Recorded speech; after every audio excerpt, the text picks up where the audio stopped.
Good evening and welcome back to the outskirts of Chicago as we are almost underway here for more 2021 Frontier League regular season baseball as we follow the Evansville Otters and they're set to play the Schaumburg Boomers.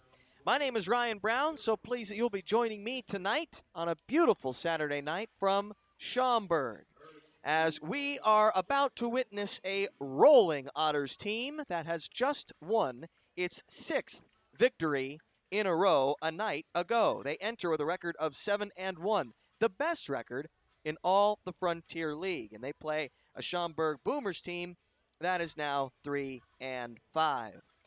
You're listening to the Evansville Otters pregame show, in which we will give you a brief recap of last night's action. Then we'll go to an interview with Otters hitting coach Bobby Siegel before getting ready with lineups and first pitch to follow right after.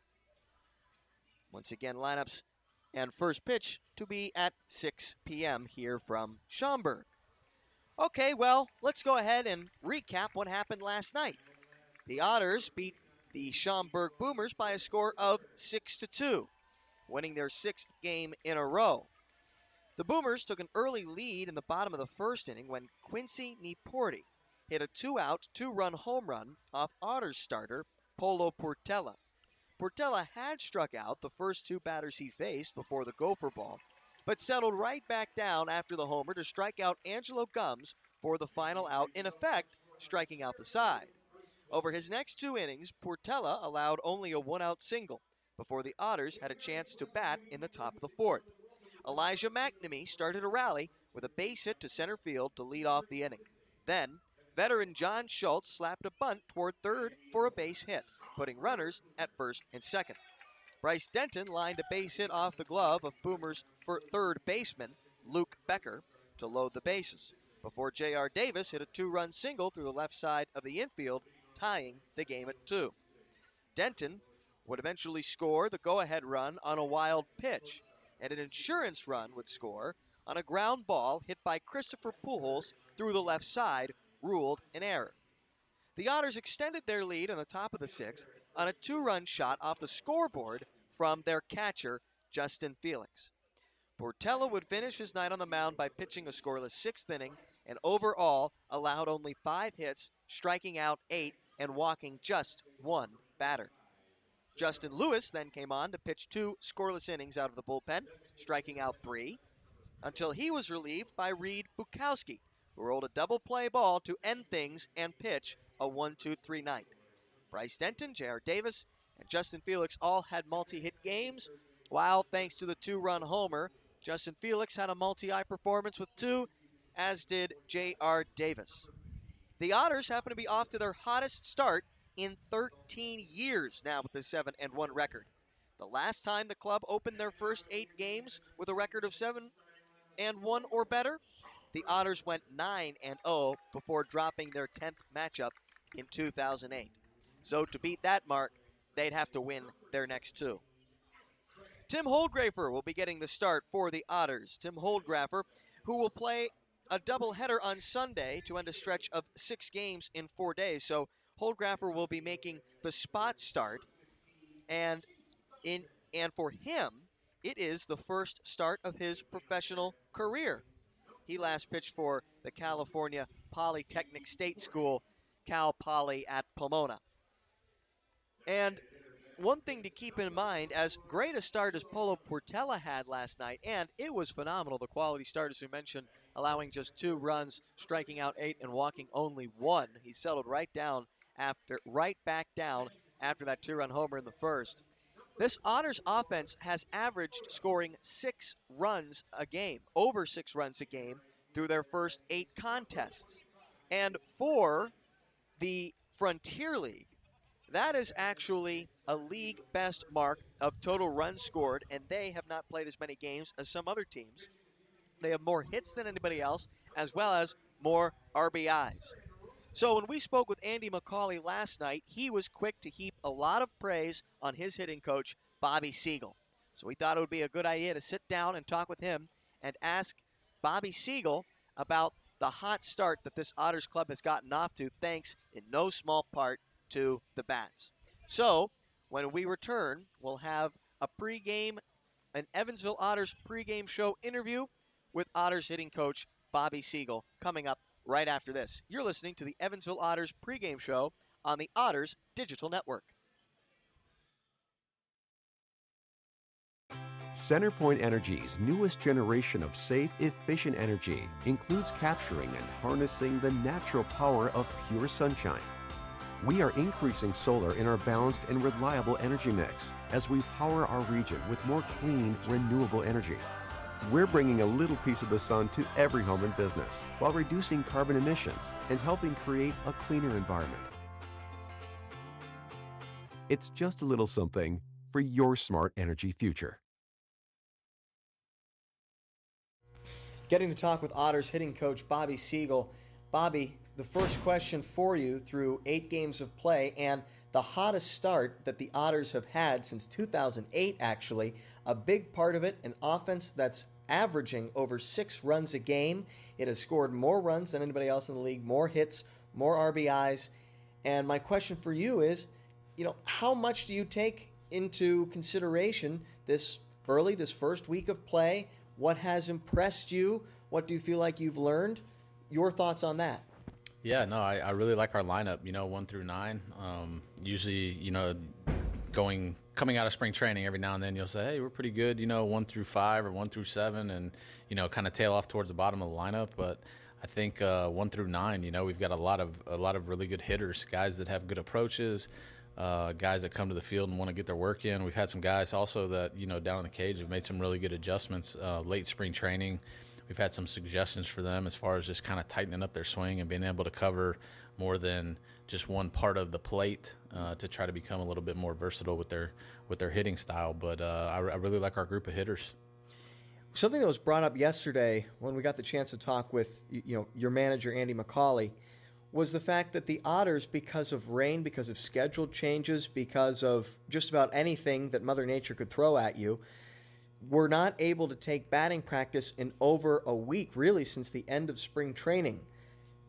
Were you surprised by how well your hitters did, even with adjusting to that, or what were you guys doing so that you could overcome a challenge like that? Yeah, we have alternate plans, as far as what we do in the cage. A couple of those rain days I was throwing over the top down in the cage, which I don't normally do. It's usually just for early work, tee work, maybe some flips, some stuff like that. But, really the biggest thing is, whatever cards you're dealt, usually both teams are dealt the same hand. And so it's not any kind of thing that you can sit back on and want to, try to use as a crutch or as an excuse. So, we just try to go down and try to have a good game plan as far as what we're doing with pregame stuff. And I didn't really think too much about it. We've got guys that are seeing pitches and grinding some at bats and stuff like that. So it really hasn't been too big of a deal. But yeah, that is very, very rare that you go a week in professional baseball and don't hit the field one time with an on-field batting practice. Something that, as a fan, has really impressed me is what I keep hearing from all kinds of different guys, and it's the idea that your hitters are not being selfish at the plate. And I've heard that from veterans, from guys like John Schultz, commending his team. And I've got to imagine it's a pretty big challenge, or at least a pretty alluring for guys who want to get back to affiliated baseball, perhaps, to go up to the plate and say, it's got to be a home run or nothing. So how do you really help these guys to understand that it's not about taking selfish at-bats and you've got to help out the team when you can? Yeah, it's, as far as hitting philosophy and what we talk about with the Otters, there's a lot to what it takes to be a productive hitter. It's not just how many home runs do you hit or how many RBIs do you have or how many doubles. You have to be a well-rounded player, there's lots of guys that the game is changing a little bit as far as, how many home runs are you seeing and more of the long ball type mentality. But I have to remind these guys that, yeah, you can hit home runs, but if you're hitting 7 or 8 home runs and striking out 1 every 3 times you come to the plate, those numbers don't match up, So my big thing is it's you have to fit that mold. If you're 6'5" and 230 and play first base or left field, yeah, you better you better go ahead and take your healthy hacks and try to hit 25 or 30 home runs a game. But, that's not the makeup of our lineup, and so we talk a lot about just how do you help the team? How do you have a good at-bat? How do you still get your RBI, as opposed to striking out in situations with runner at third base and less than 2 outs, the situational hitting stuff. The other day, I looked at our chart, I think in the doubleheader, it was a very eye-opening number, but in situations, either runner at second with nobody out or runner at third with less than 2, I think we were like 7 for 8 as far as execution goes. And when you talk about that percentage, that's huge in the game of baseball. So I was very impressed with our hitters and, very proud and making sure that they knew, like, hey, you guys are doing a great job. Bobby, thank you so much for taking the time, and best of luck today. Yeah, thank you. Appreciate you having me. Special thanks to Otters hitting coach Bobby Siegel for taking the time and sitting down with us to be a part of our Evansville Otters pregame show here. Again, talking about that great Evansville Otters offense to start the season that has scored 50 runs, collected 71 hits, and 46 RBIs, all best in the Frontier League. When we return on the Evansville Otters pregame show, lineups and first pitch here from Schaumburg, Illinois. We'll be right back on the Otters Digital Network. Getting ready and keeping fit for baseball season is hard work. That's why you'll find Evan at Bob's Gym.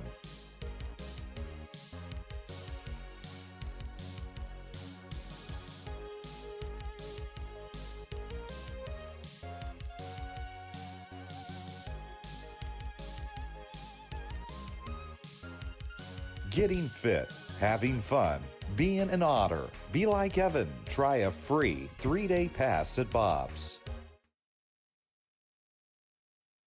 We love our children and want them to be healthy. After all, a healthy child can make for a happy child. When you choose Anthem Blue Cross and Blue Shield, you have great doctors and great care to help your child stay healthy. And that is something to smile about. Choose Anthem to help keep your children healthy and happy. Enroll today. Call 1-800-403-0864. To learn more, visit www.anthem.com/inmedicaid.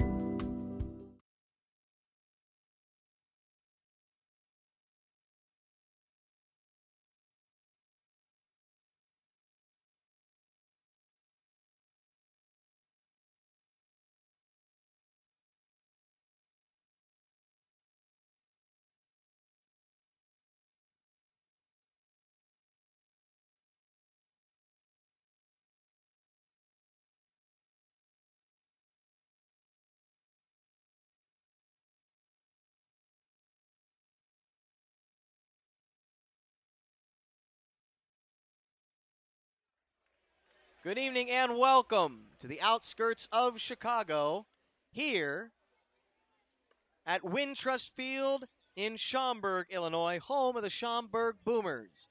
My name is Ryan Brown, pleased to bring you more Evansville Otters Frontier League baseball here in 2021. And what a hot Evansville Otters club this is in 2021. They are 7-1 to start the season and have won 6 games in a row. Not too shabby, I would say. We are getting ready for a 6 o'clock start time, and we will prep you with the Evansville Otters offensive lineup in this one, as they will be facing off against Boomers left-hander Aaron Rosick. For the Otters, they'll start things off with their leadoff man and center fielder Miles Gordon, the left-handed hitter. Batting second, the switch-hitting shortstop, Andy DeJesus. Batting third, it's right fielder Elijah McNamee, and cleaning up, first baseman Riley Crane, who bats left-handed. Batting fifth, it's Bryce Denton out in left. And batting sixth, J.R. Davis, the Otters' second baseman. 7, 8, 9, the veteran left-handed hitting John Schultz, catcher Justin Felix, and third baseman Christopher Pujols. That's the Otters, 1 through 9, managed by their skipper, Andy McCauley, who, as coincidence would have it, will be looking for his 490th Otters victory tonight. As The Otters in a half inning will be handing the ball off to Tim Holdgraffer. Holdgraffer is making his professional starting debut tonight. This his first professional season and first with the Otters, as he will hope to keep things a-rolling. But first, we shall see if the Otters can give him a lead. They're set to bat here in the top of the first against the southpaw Aaron Rosick, who is making his second start of the season for the Schaumburg Boomers. In his first, he went 6 2/3, giving up 1 run on 6 hits, striking out 10 while walking just a single batter. And we're about set here from Schaumburg. First pitch, fastball, inside edge, strike 1 on Miles Gordon. Gordon, the left-handed hitting center fielder, longtime product of the Reds organization and Canadian. He slaps this bunt down right side, and the second baseman's going to have no play by the time he gets to it. Miles Gordon over at first base with a leadoff bunt single.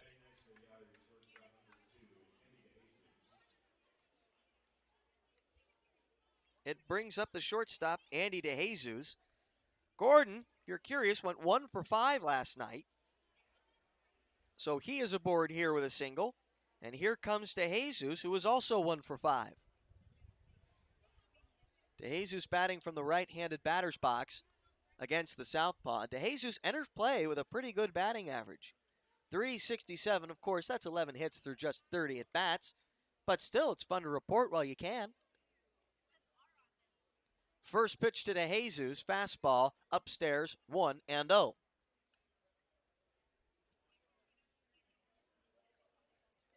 DeJesus, native of the Dominican Republic,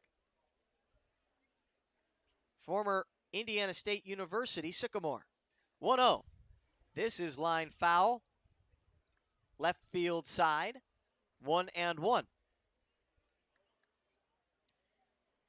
Mention how we sat down with Bobby Siegel in the pregame show. A nice little Andy DeJesus connection with him. Andy DeJesus was Bobby Siegel's infielder as the 1-1 misses upstairs back when DeJesus played in a summer ball league for the Terre Haute Rex, which was managed by none other than Bobby Siegel. And Siegel was pretty instrumental, I should say, in getting DeJesus his first professional gig with the Gary Railcats. And time is called at the plate, but Aaron Rosick was already into or out of the stretch and moving toward home, so he delivers a pitch that is neither a ball nor strike.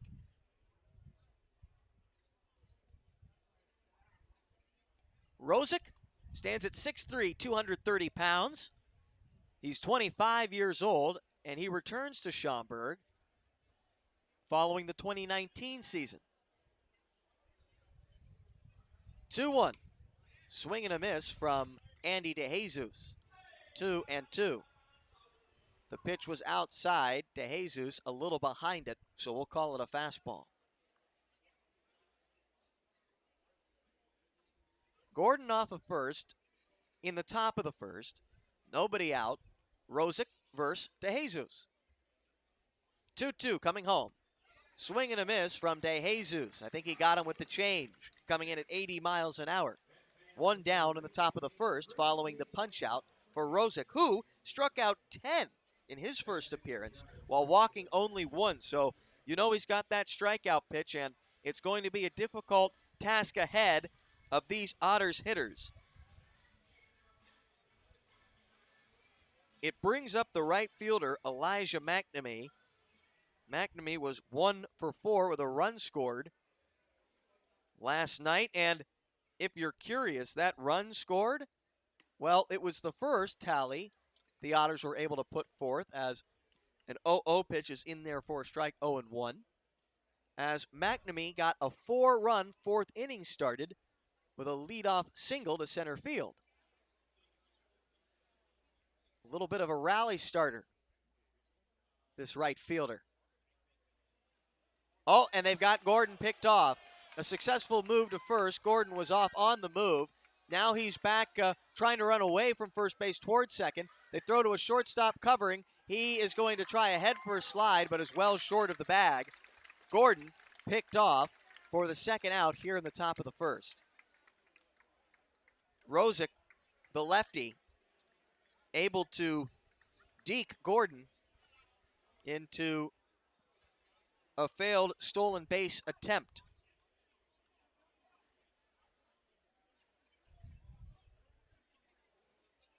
Now there are two gone in the top of the first. So we'll have to see if McNamee can get a two-out rally started. McNamee, the walk-off winner in game one of a doubleheader. The 0-1 curveball in there for strike 0-2 last Thursday when he had a walk-off hit to right center field, winning the Otters' fourth game in a row. 0-2 to McNamee. He lunges out and bloops this one toward right center field. It'll fall for a base hit. Otters have two-out life in the top of the first. The Otters have been doing a lot of come-from-behind business here in the early part of the season. They have won 4 back-to-back-to-back-to-back comeback victories, where they have found themselves behind at one point or another in a ball game, and they've been able to find ways to scrap and claw their way back. Riley Crane bats. He takes a breaking ball that stays upstairs, 1-0 on the Otters cleanup hitter and first baseman. Lefty on lefty matchup here. 1-1. 1-0, excuse me, is fouled back. Now the count is 1-1.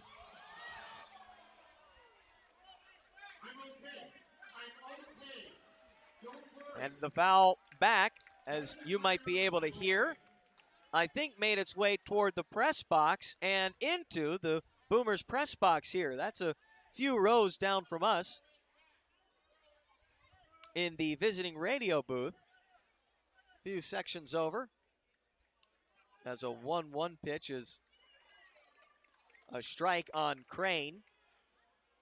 But someone, I think, made that catch as the PA announcer that announces that everyone is A-OK. And now back to baseball. Runner off of first, 2 out, a 1-2 count on Crane.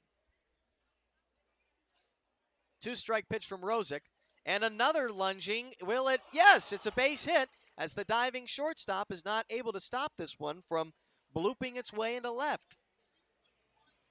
Some great 2-out hitting from the Otters here, and not just 2-out hitting, but 2-out, 2-strike hitting.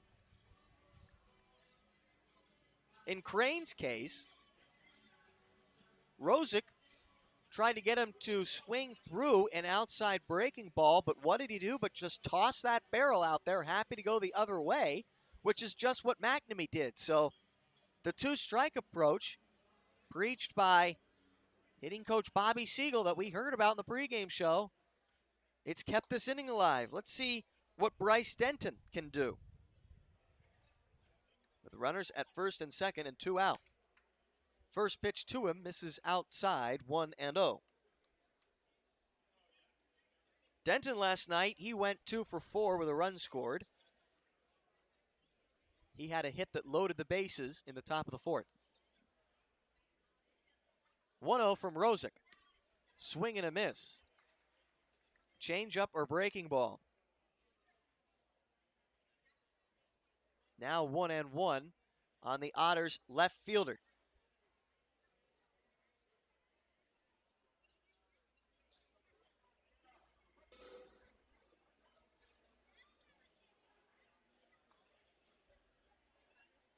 One coming. Denton fouls it straight back. 1-2. Couple of fans weren't quite prepared for the netting, but they certainly weren't prepared for the foul ball. So that gave them a little bit of excitement here at Schaumburg. At Wintrust Field on a very pretty night. Game time temperature 90 degrees and sunny. 1-2, this is lifted foul off to the right and out of play.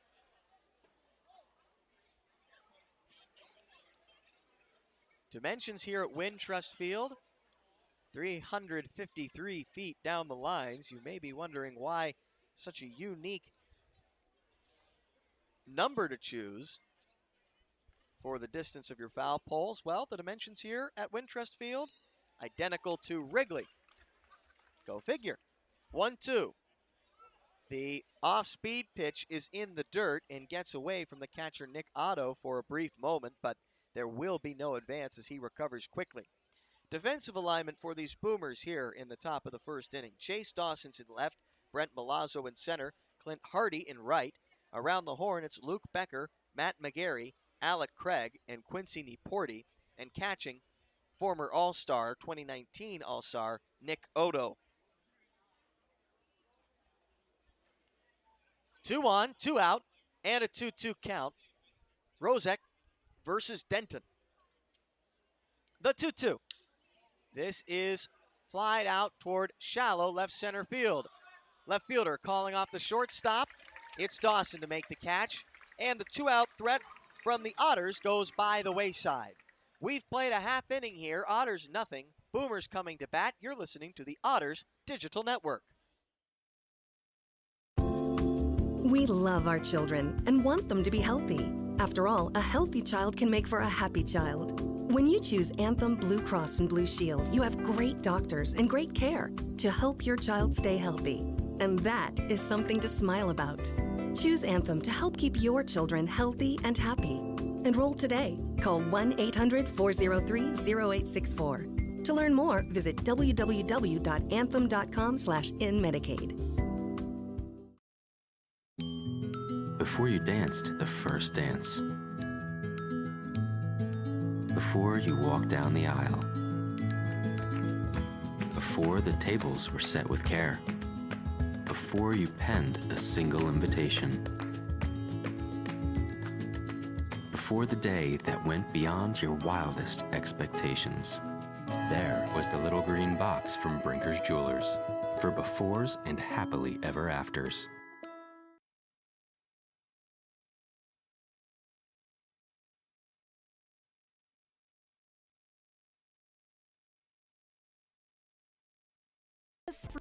Sweet home get Dollars cash back.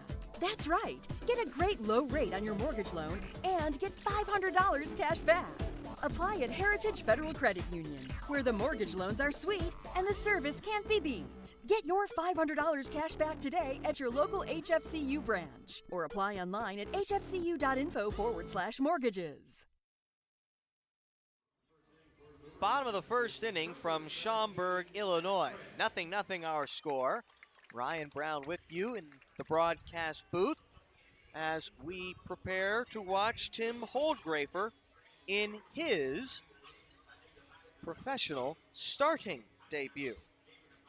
Holdgrafer, the 6'1", 185-pound, 24-year-old right-hander in his rookie 1 year in San Diego, California native, about to throw his first pitch.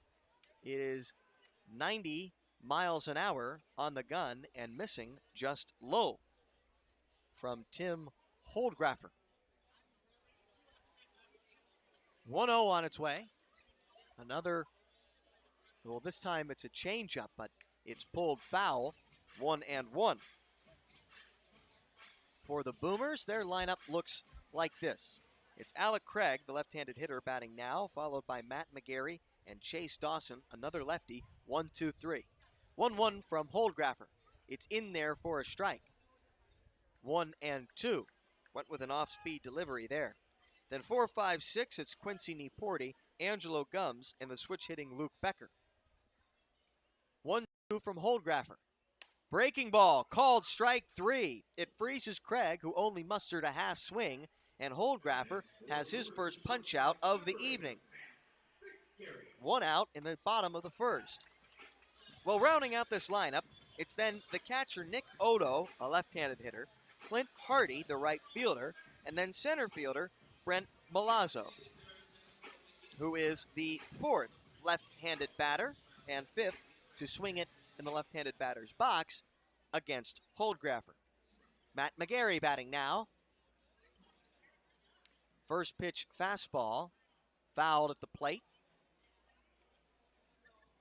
Defensive alignment for these Otters. It's Bryce Denton in left, Miles Gordon in center, Elijah McNamee in right, and around the horn, Christopher Pujols, Andy DeJesus, J.R. Davis, and Riley Crane, while Justin Felix catches Holdgraffer.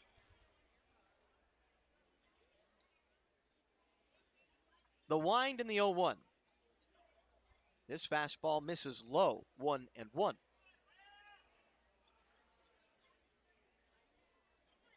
Holdgraffer, last pitched at California State Polytechnic University. Cal Poly at Pomona. 1-1. Breaking ball just outside, perhaps a touch low. 2-1 now on the Boomers shortstop. McGarry, who was 1 for 4 last night with 3 punch-outs. The 2-1. This is cut on and missed. 88 miles an hour from Holdgraffer, 2-2. The first 3 men in the Boomers' order last night went 2 for 12 with 7 punch-outs. The 2-2. Breaking ball. Spitting on it is Matt McGarry. 3 balls, 2 strikes now. Beautiful sunny evening. Beautiful sunny day turning to night here at Wintrust Field. The 3-2 coming. Fastball in off the hands. It's a little pop toward shallow left field technically as Christopher Pujols heads out toward the outfield grass to make the catch about 2 feet behind the lip right there for the second out. And it brings up the left fielder in left-handed hitting, Chase Dawson. Holdgraffer looking for the 1-2-3 inning. See if he gets ahead here. He goes with something off speed. It misses outside, 1-0 at 84 miles an hour.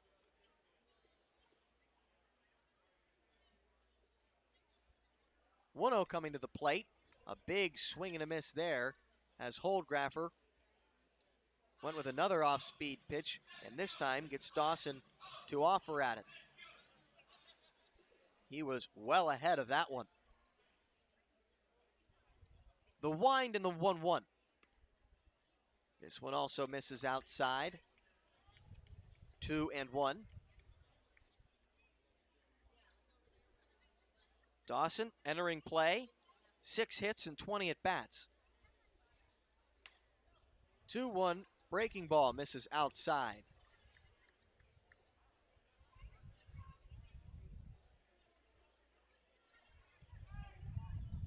Nothing our score in the bottom of the first. 3-1 pitch. Fastball picks up the outside edge. 3-2, 91 from Holdgraffer. Holdgraffer making something of a spot start because the Otters are in the midst of a 6-game and 4-day stretch. 3-2 is hit out toward right field. Approaching the line is McNamee. He has it. It's a 1-2-3 inning for Tim Holdgraffer in the first professional start of his career. We head to the top of the second. 0-0 our score on the Otters Digital Network.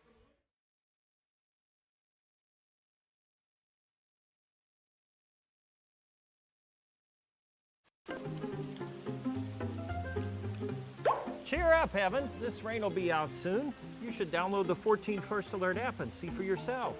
You can see what's coming up to 7 days in advance, or you can break it down hour by hour. Check out live radar so you can see what's happening in real time. And you can watch 14 News live directly from the app. See, there's nothing to worry about. Stay in the game with the 14 First Alert app. If you're looking for a liquor store in Evansville, look no further than Liquor Locker. The Liquor Locker has the best selection at the best prices, including the largest craft beer and bourbon selection in the area. Our friendly and knowledgeable staff will help you find the beer, wine, and liquor you need for any occasion.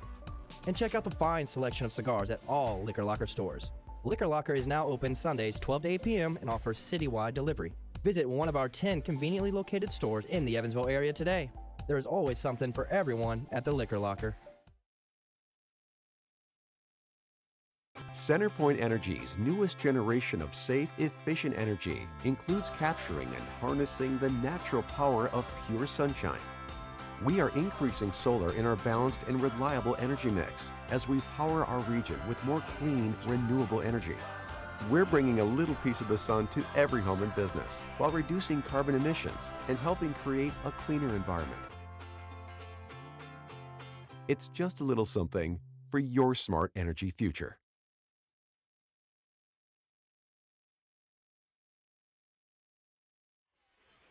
Top of the second inning coming up from Schaumburg, Illinois. Ryan Brown with you as J.R. Davis, John Schultz, and Justin Felix are set to get ready here. Try to put up a run or two against Aaron Rosick. The Boomers left-hander who pitched a scoreless top half of the first while working around 3 base hits. He gave up 6 his last time. First pitch to Davis. In there for a strike. The changeup from Rosick facing the right-handed hitting J.R. Davis. The 0-1 on its way. This pitch is taken out toward right center field. Over is the center fielder. Reaching up and making a fine running play is Brent Milazzo to take away what would have been extra bases from J.R. Davis if his jump was a half second later. And here comes John Schultz, who went 1 for 4 with a run scored last night, thanks to a bunt attempt down the third base line that was placed just about perfectly. Curveball from Rosick in there for a strike. He started it inside and it broke over the plate. When asked about that bunt, the 0-1 curveball, almost identical location, also in there, 0-2. Schultz said, yeah, that's a part of my game. I saw that the third baseman was playing a little too far back, and I just slapped it down the line, and I think it helped start a rally, and there's no question that it did. The 0-2, another curveball, back-to-back-to-back breaking pitches from Rosick. This one misses outside because the Otters had yet to have back-to-back hits in the game and multiple base runners on base at the same time. 1-2 fastball misses high.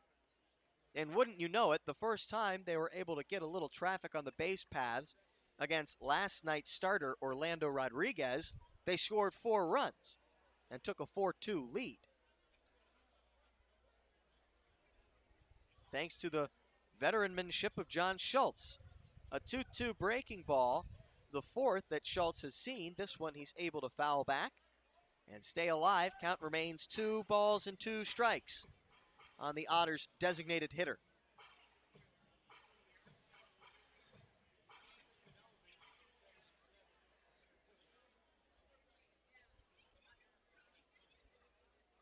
Two coming. This 81-mile-an-hour breaking ball is fouled back against the backstop. Schultz just got a piece of it. Still hanging in there. 2-2.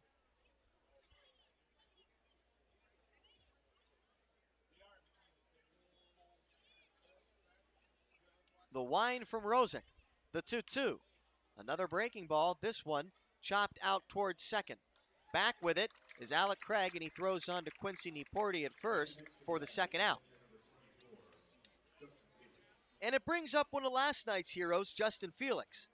Felix went 2 for 4, but hit a big 2-run homer back in the 6th inning that gave the Otters a 6-2 lead.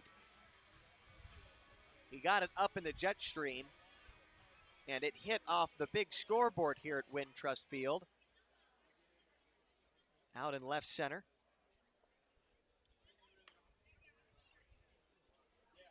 And then is his next at bat. He singled to right.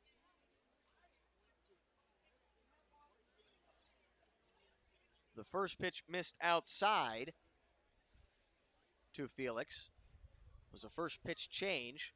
The 1-0 curveball. Yes, he did, says home plate umpire Michael McGloon. Umpires in this one, McGloon behind home. Over at first is Kevin Worth. And down by third, Shane Cannon, last night's home plate umpire.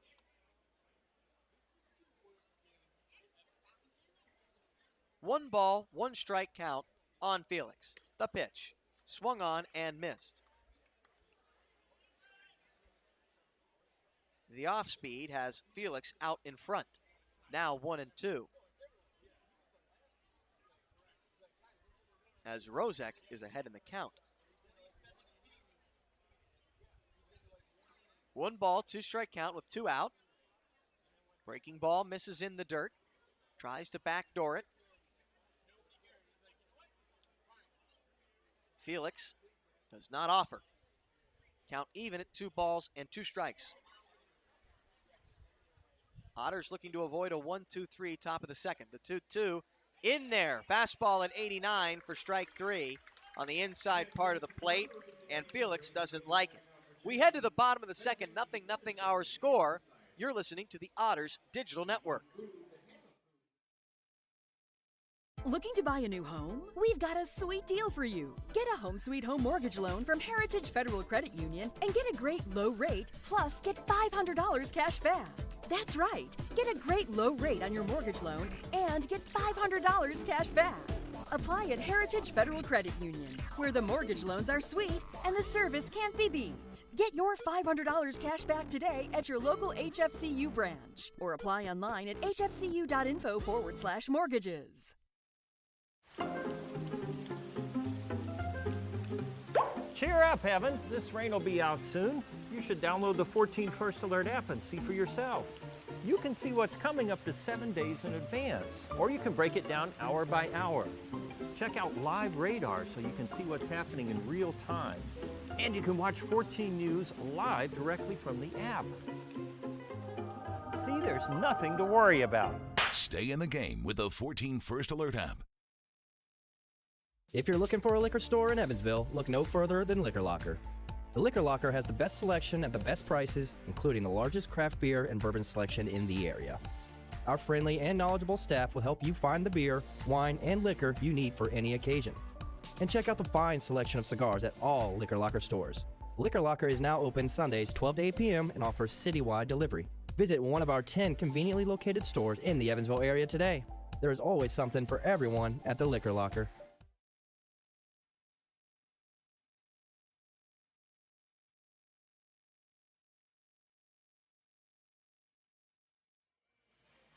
Bottom of the second, 0-0 our score. Here in Schaumburg, Illinois, Tim Holdgraffer starting for the Otters on the mound. He pitched a 1-2-3 first inning and now faces Quincy Nieporti, Angelo Gums, and Luke Becker. 1-2-3. Nieporti last night was responsible for the Boomers' lone offensive production with a 2-run homer in the first inning. Off of Otters starter Polo Portela. Portela would calm down immediately after, though, and end up pitching 6 good innings of baseball. First pitch to Nieporti is flied out toward right center field. Into the gap is Elijah McNamee, reaching a glove up. He makes the catch, 1 out in the bottom of the second. It brings up the designated hitter, Angelo Gums.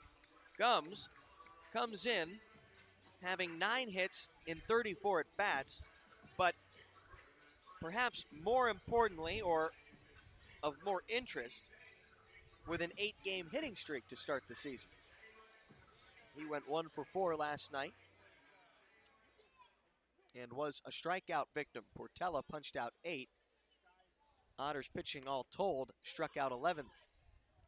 The first pitch to Gums, in there, 0-1.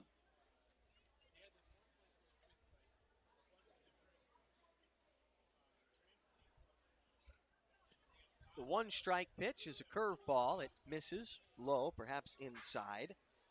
Holdgraffer, San Diego, California native, had signed with the Otters ahead of the 2020 season. 1-1 coming.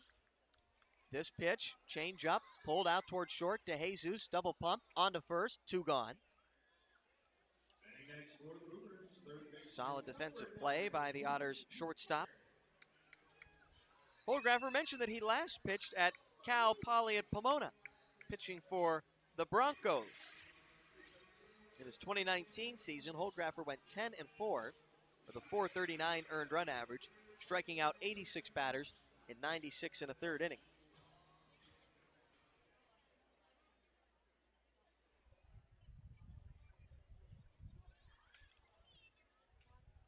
Now facing the switch hitting Luke Becker, the wind and the delivery. Becker shows bunt and pulls back.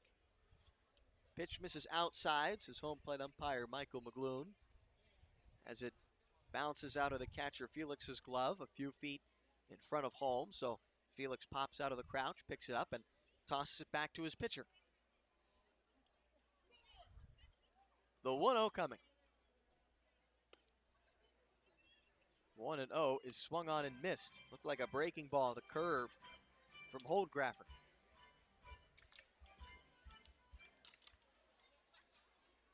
Becker made a late decision to offer at it and could not get wood on it.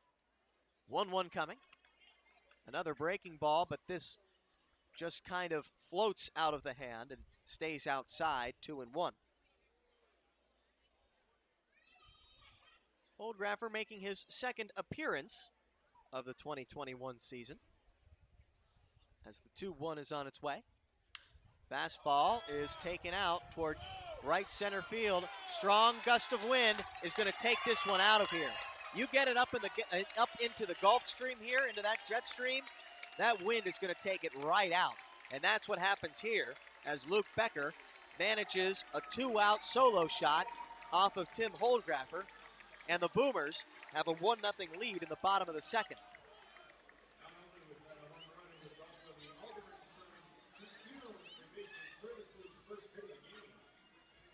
For Becker, who came in with 6 hits and 26 at-bats, that is his first home run of the 2021 season. So the Otters will now be looking for their 5th consecutive come-from-behind win, as Nick Odo stands at the plate. First pitch to him, off speed from Holdgraffer, has Odo way out in front, 0-1.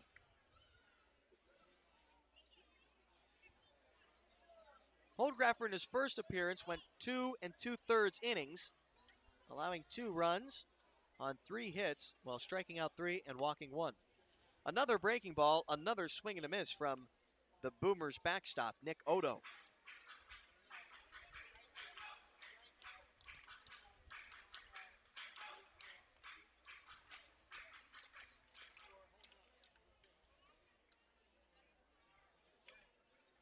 Holdgraffer looking for the bounce back, following the 2-out homer.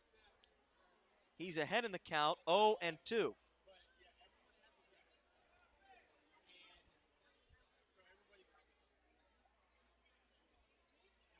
Nick Odo was 0 for 3 last night. The 0-2 barely fouled off at the plate. It rolled out toward first, but remained in foul territory for Felix to pick it up. Grab a new baseball. Toss it back to his pitcher.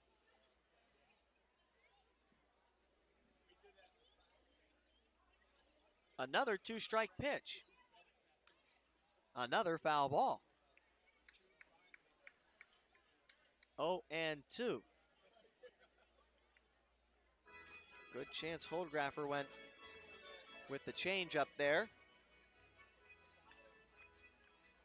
Facing the left-handed hitting Odo. Doesn't look like they've given him too many fastballs in this at-bat. keeping with the soft stuff. The 0-2. Fastball here, reaching out and lining it out towards short for Andy DeJesus to range over to his right and make the play in the hole for the final out of the second.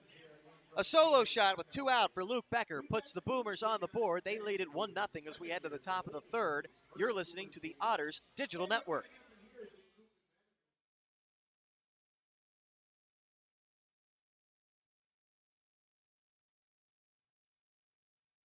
CenterPoint Energy's newest generation of safe, efficient energy includes capturing and harnessing the natural power of pure sunshine. We are increasing solar in our balanced and reliable energy mix as we power our region with more clean, renewable energy. We're bringing a little piece of the sun to every home and business while reducing carbon emissions and helping create a cleaner environment. It's just a little something for your smart energy future. Getting ready and keeping fit for baseball season is hard work. That's why you'll find Evan at Bob's Gym.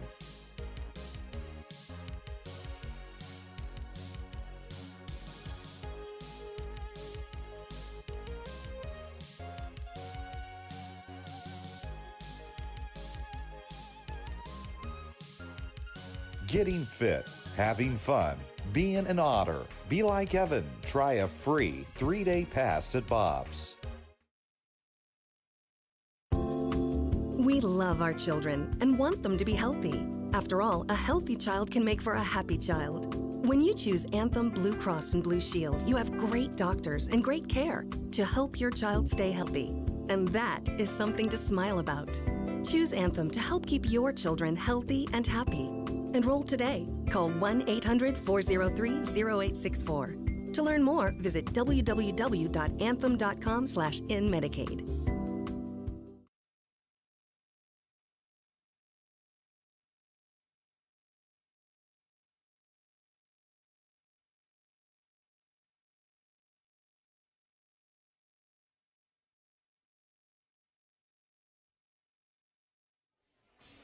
Top of the third inning from Schaumburg. Christopher Pujols, Miles Gordon, and Andy DeJesus to lead it off in the inning against Aaron Rozek.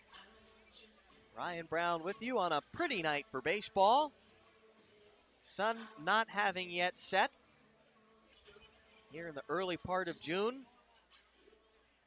Bringing you Frontier League baseball during the 2021 regular season. First pitch to Pujols. In there for a strike. I think he went with a two-seamer, as it looked like it cut back from the inside, or inside and off the plate, back to catching the inside corner. Changeup here is swung on and missed, changing speeds, now 0-2 on Pujols. Drove in a run last night, but was 0 for 4. 0-2. Swing and a miss at the fastball on 3 pitches. Christopher Pujols is retired by Rozek, who again struck out 10 his last time and gets the best of his opponent for the third strikeout in the top of the third. And that brings up Miles Gordon, who had a bunt single back in the first. Rozek, Minnesota native. In a town called Mankato. The first pitch in there for a strike. Off speed from Rozek, who loves to work behind hitters, at least early in this one. The 0-1, I should say work backward, not work behind, as he jumps out ahead of Gordon. 0-2 on another breaking pitch.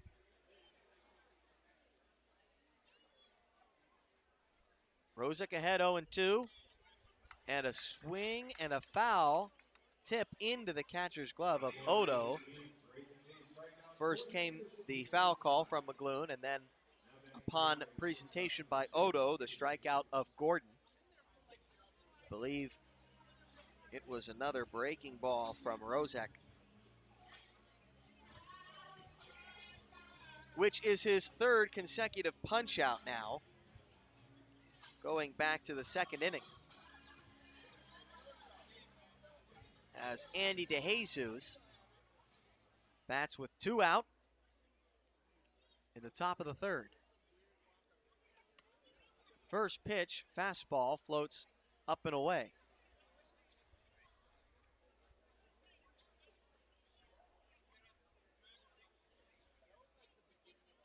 The 1-0. This fastball finds the outside edge for a strike. 1-1. Rozek in his third season in the Frontier League.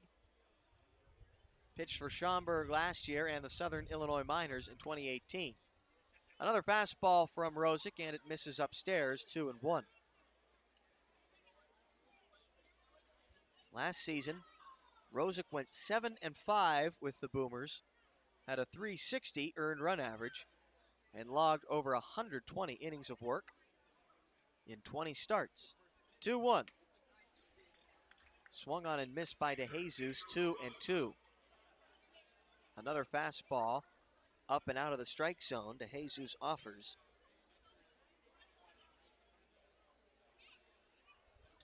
Count now 2 apiece. Rozek looking to retire the Otters 1-2-3 for the second consecutive inning. With a strikeout of DeJesus on an off-speed pitch, he does. Rozek striking out the side in the top of the third. He has a 1-0 lead as the Boomers come to bat in the bottom of the third. You're listening to the Otters Digital Network.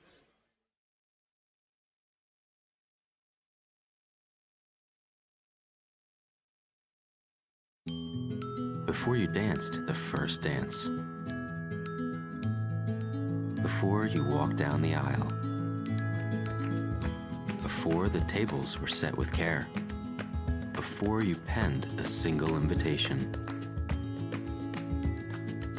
Before the day that went beyond your wildest expectations.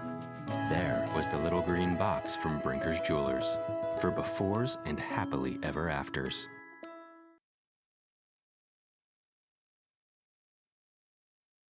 Looking to buy a new home? We've got a sweet deal for you. Get a home sweet home mortgage loan from Heritage Federal Credit Union and get a great low rate, plus get $500 cash back. That's right. Get a great low rate on your mortgage loan and get $500 cash back. Apply at Heritage Federal Credit Union, where the mortgage loans are sweet and the service can't be beat. Get your $500 cash back today at your local HFCU branch or apply online at hfcu.info/mortgages. The Minnesota native Aaron Rozek dealing right now for the Schaumburg Boomers, as he just struck out the side in the top of the third inning and has set down 7 Otters in a row. Tim Holdgraffer's job is going to be to keep this just a 1-run deficit in the early frames so that the offense can get going. He faces Clint Hardy, who takes a curveball outside for ball 1.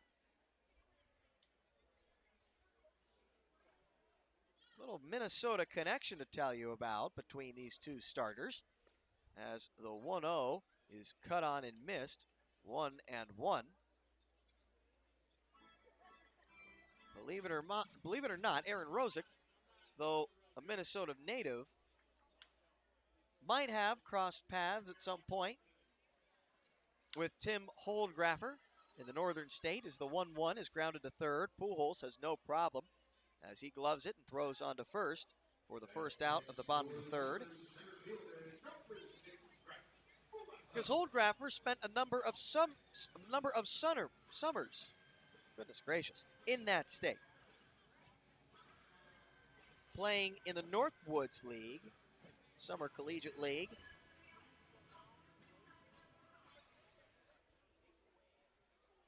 For the Duluth Huskies.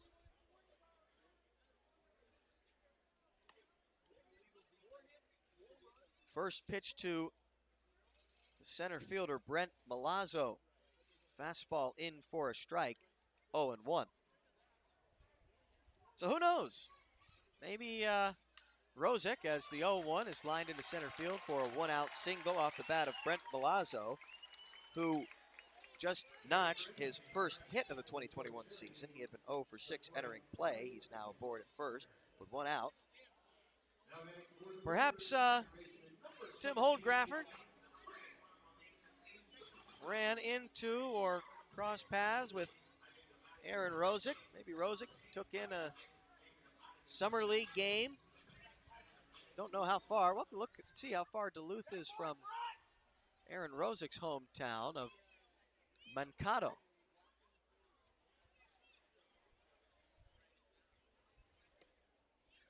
The first pitch to Alec Craig is in there for a strike. There's a good chance that they have faced off before.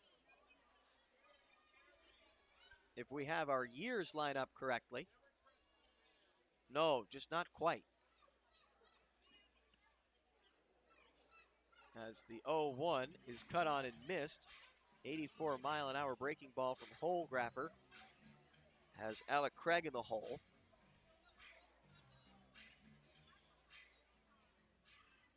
Rosick's last year in summer ball was the summer of 2017, when he also played in the Northwoods League for the St. Cloud Rocks in Minnesota, as the 0-2 is pulled foul of first. But from the looks of it, it looks like Holdgraffer's first year in the Northwoods League playing for Duluth was in 2018, so they just missed each other by a year. And a curious point indeed, because Holdgraffer hails from the Golden State, California. The 0-2 misses outside as a San Diego native. So you wonder how Holdgraffer heard about or got picked up to play all the way out in Minnesota. Thank goodness he didn't have to play in the little-known Minnesota East College of California in Moraga.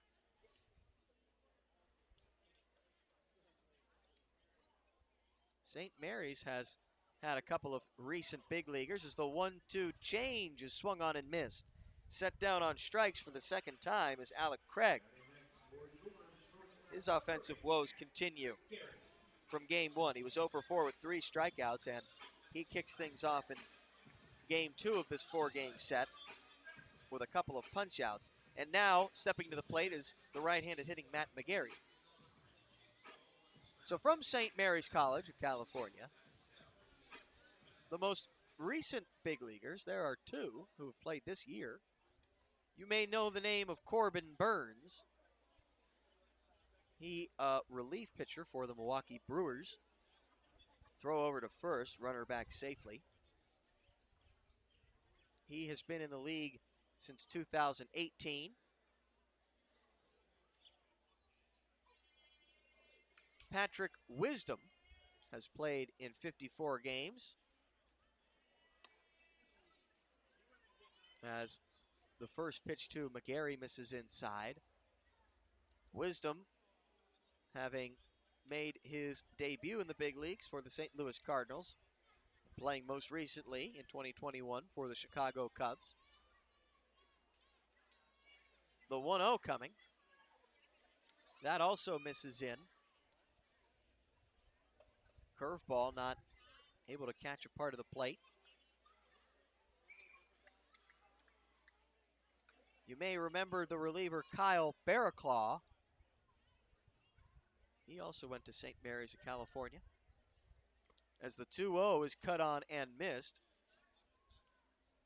or fouled off at the plate, I should say. Curveball from Holdgraffer.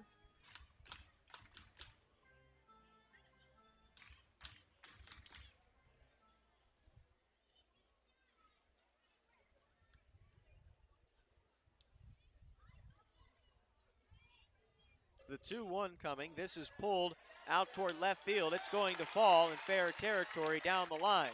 Over is Bryce Denton. And a nice job by him ensures that the runner, Brent Milazzo, will not score all the way from first.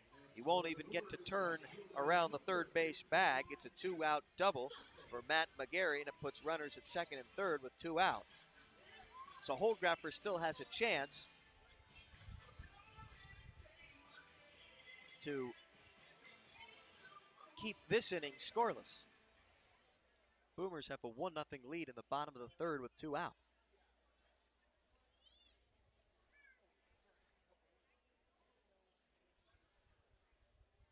We'll wrap up the St. Mary's alumni list by saying that they do have 1 Hall of Famer, as this is hit out toward deep right field and way gone. Chase Dawson crushes a 3-run homer with 2 out, and the Boomers take a 4-0 lead in the bottom of the third. He got a pitch to handle and didn't miss any of it. There's strong wind blowing out here, but like Quincy Niporti before him, last night, Chase Dawson didn't need any help with a 3-run blast. So 2 2-out taters have the Boomers ahead of the Otters 4-0 in the bottom of the third. It brings up Quincy Niporti, who homered last night. First pitch from Holdgraffer is lined over the head of the leaping third baseman, Christopher Pujols, into left for a 2-out single. A liner to left. Dawson, who just hit that homer, logs his first round tripper of the 2021 season.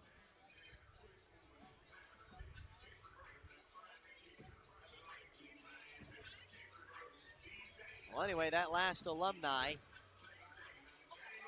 we were curious about, the Hall of Famer, was a man who last played in 1925.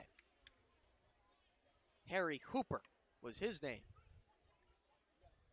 First pitch strike called on Angelo Gums, who grounded out to short his last time.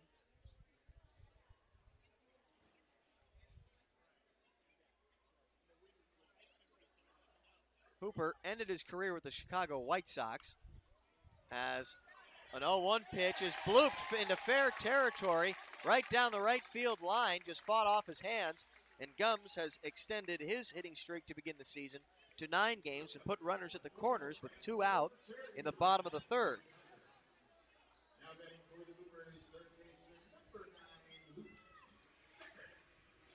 It brings up Luke Becker, who homered in his last at-bat in the bottom of the first. And now, pitching coach Max Peterson is going to have a word with his right-hander, Tim Holdgraffer.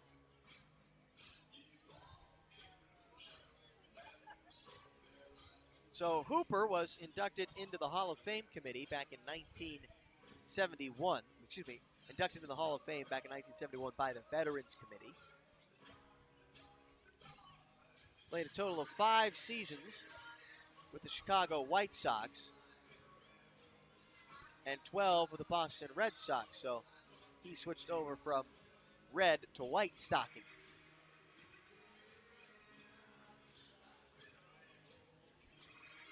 In his career, which he accumulated 2,466 base hits,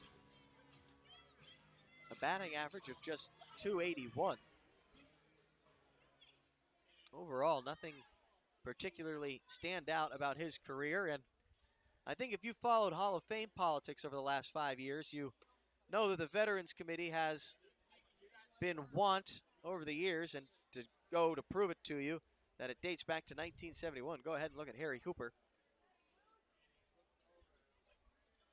They have a tendency to let in some head scratchers into Cooperstown. Luke Becker with an 0-1 count. It's a ground ball to first and through the wickets of the first baseman, Riley Crane, who is able to be backed up by the second baseman, J.R. Davis, who throws back onto Crane, who recovers and heads over to the first base bag to beat Luke Becker out of the left-handed batter's box by half a step. But big damage done in the inning as Chase Dawson hits a 3-run shot to give the Boomers a 4-0 lead We head to the top of the fourth. Otters down by 4. You're listening to the Otters Digital Network.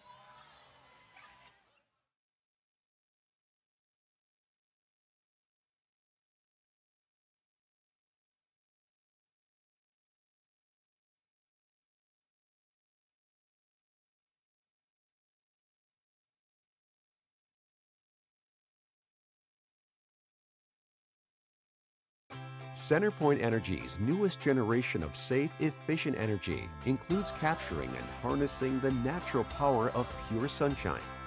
We are increasing solar in our balanced and reliable energy mix as we power our region with more clean, renewable energy.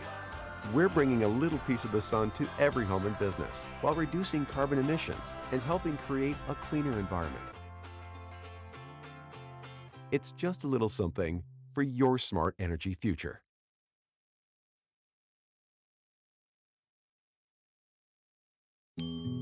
Before you danced the first dance. Before you walked down the aisle. Before the tables were set with care. Before you penned a single invitation. Before the day that went beyond your wildest expectations.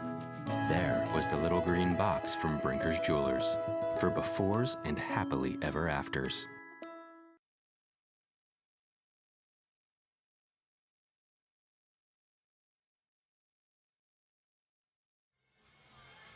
Top of the fourth inning, Otters down by 4.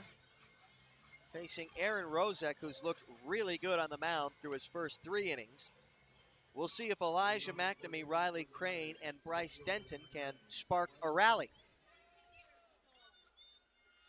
An Otters club facing a 4-run deficit.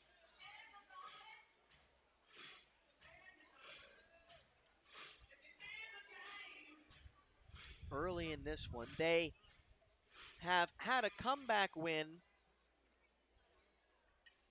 of 3 runs already this season, as the first pitch to McNamee is cut on and missed. They're looking for the comeback win in this one. It would be their 4th in a row, their 5th in a row, I believe, excuse me, as the 0-1 is cut on and missed. Now 0-2 on McNamee.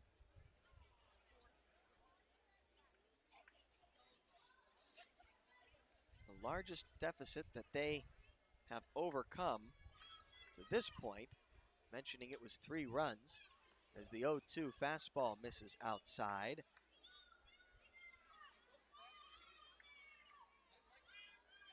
And that was back on June 2nd,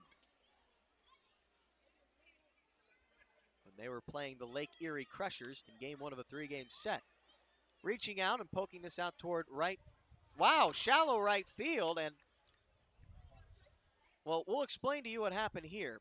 Elijah Crane just reached out and poked a little blooper out toward right field. The second baseman, Alec Craig, was racing back for it as fast as he could, but Clint Hardy didn't seem to be approaching with the same degree of gusto. So the ball falls beyond Alec Craig's extended glove and in front of Hardy, who had started to pull up. I guess he just assumed that the second baseman would grab it. Ground ball to the right side. Craig to the shortstop, covering the bag, back to first. Not in time to get Riley Craig. It's a 4-6 fielder's choice.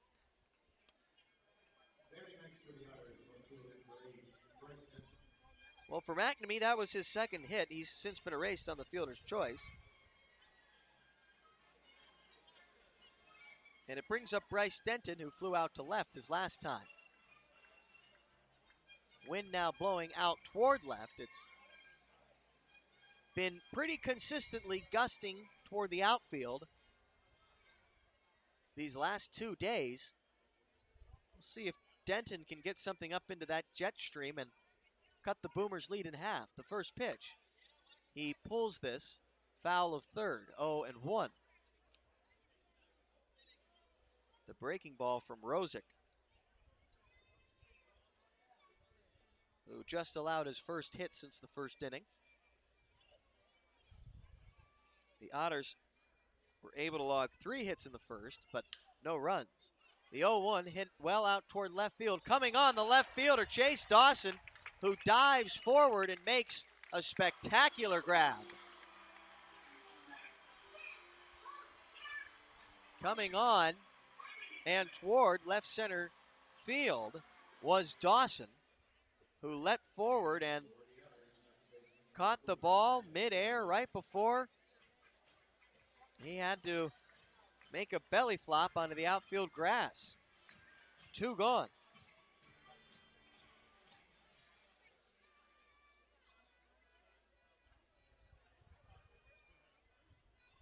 J.R. Davis batting.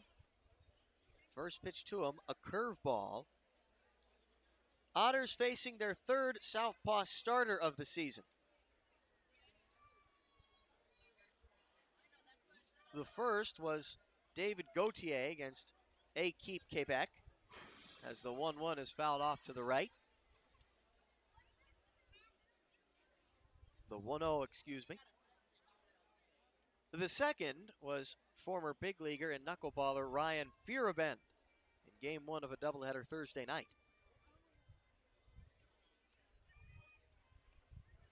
Rozek comes set. Runner at first, 2 out, 1-1 misses outside. Fearabend went 6 2/3, allowing 3 hits, striking out 9, and gave up just a single run, whereas Gauthier gave up 2 runs over 3 2/3 innings a week ago today, allowing just 2 hits and striking out 6. The 2-1 coming to Davis is pulled to the left side. Diving stop made by the shortstop McGarry. The throw to first is high, but stretching up is Quincy Niporte to glove it for the final out. Some great defense from the Boomers is able to limit the Otters to just a couple of hits. Excuse me, just 1 hit.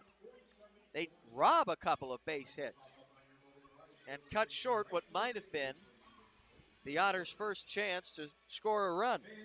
We head to the bottom of the 4th inning, 4-0, Boomers with the lead.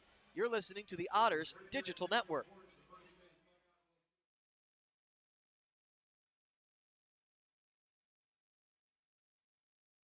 We love our children and want them to be healthy. After all, a healthy child can make for a happy child. When you choose Anthem Blue Cross and Blue Shield, you have great doctors and great care to help your child stay healthy. And that is something to smile about. Choose Anthem to help keep your children healthy and happy. Enroll today. Call 1-800-403-0864. To learn more, visit www.anthem.com/inmedicaid. Getting ready and keeping fit for baseball season is hard work. That's why you'll find Evan at Bob's Gym.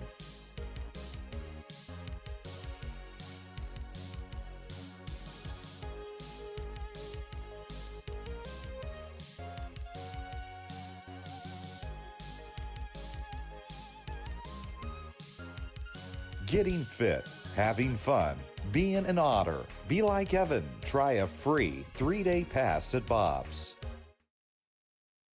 CenterPoint Energy's newest generation of safe, efficient energy includes capturing and harnessing the natural power of pure sunshine. We are increasing solar in our balanced and reliable energy mix as we power our region with more clean, renewable energy. We're bringing a little piece of the sun to every home and business while reducing carbon emissions and helping create a cleaner environment.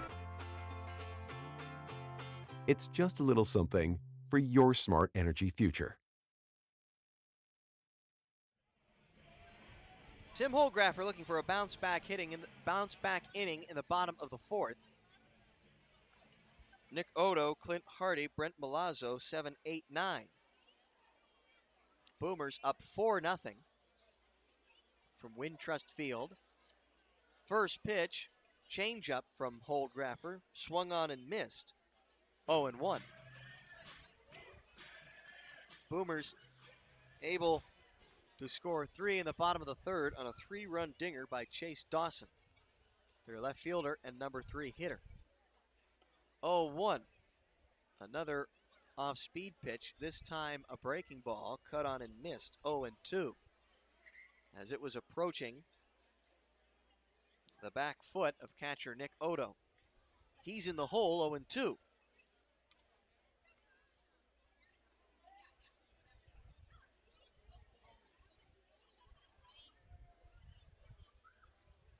Oh-2 fastball. Misses inside. Dancing out of the way is Odo. Otters going to have to rally if they want to keep this hot start alive. Their hottest in 13 years or 12 seasons. Through their first 8 games since they went 8-0 in 2008. That 2008 club ended up going 9-0 before they lost their first game. 1-2 breaking ball fouled off at the plate, 1-2.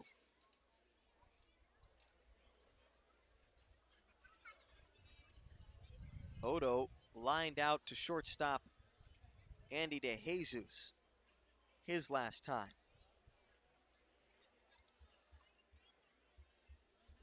One-two coming. This is hit out toward left field. Going back is Denton toward the track. He gloves it. 2 down. Now comes Clint Hardy, who grounded out to third.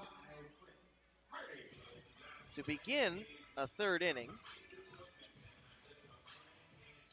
where the Boomers, as you know, scored 3 runs. Hardy, the Evans, Georgia native and right-handed hitter, faces the San Diegoan, Tim Holdgraffer. First pitch misses in, 1-0.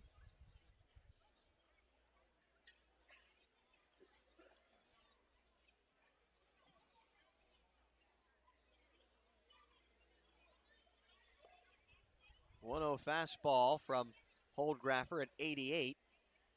Misses inside once more, now 2-0.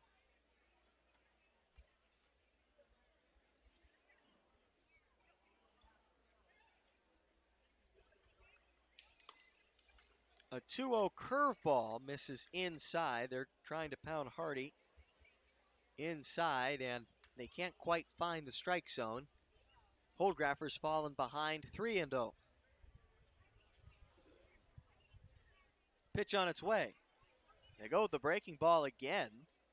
This time they get a strike call, 3-1. Hardy in his 4th season in the Frontier League, his 3rd with Schaumburg. 3-1 coming. Fastball, broken bat, pulled out toward left field for a base hit.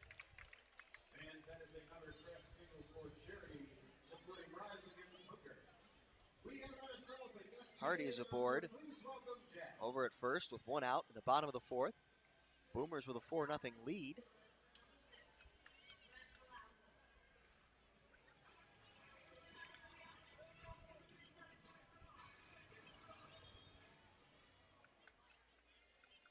Hardy, the right fielder. You're curious about his speed, has already stolen a bag this season, as a first pitch strike is called on Brent Milazzo, who shows bunt and pulls back, now 0-1. He stole 7 bases in 2019, but behind the dish is Justin Felix, who's already thrown out 2 runners in this, his 4th start already. He hasn't thrown out 2 runners tonight, but he's thrown out 2 runners this season. This is his 4th start. You get what I'm talking about. Holdgraffer throws over, back sliding safely is Brent Milazzo. The head first slide back into first.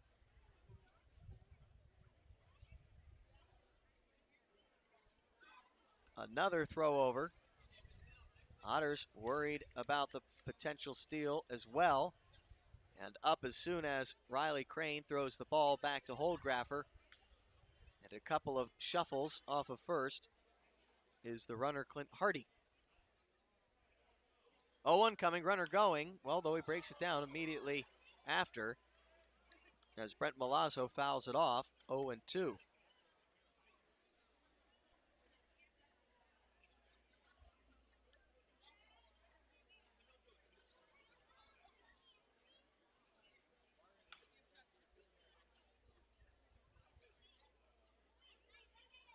Holdgraffer ahead in the count, 0-2, facing the number 9 man, Milazzo.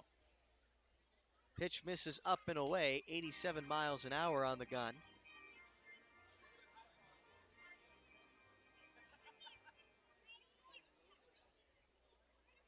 Milazzo reached on a base hit his last time, his first of the season.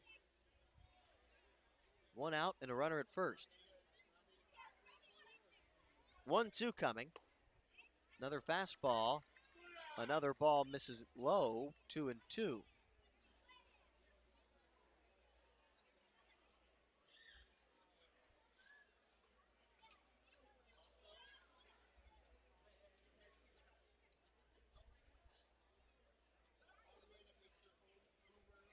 Two ball, two strike count. This pitch is hit out toward left center field. It'll fall for a base hit. Over is Gordon, who, with a great defensive play, getting to that one, is going to stop Clint Hardy from rounding second and heading to third. So there will be runners at first and second with 1 out. As Brent Milazzo is aboard at first and Clint Hardy is at second, it brings up the leadoff man, Alec Craig, who's 0 for 2 with a couple of punch-outs. Want to make sure we wish a very happy birthday to Otters head trainer, Sarah Zirk. Today is her birthday. She was wished happy birthday at Bosse Field, where these Otters play their home games in Evansville. Whole ballpark got to serenade Sarah with happy birthday. So wishing her a very happy one here. Throw back to second. Inside move from Holdgraffer. Not in time to get Alec Craig. Sorry, not in time to get Clint Hardy off of second. Alec Craig is at the dish.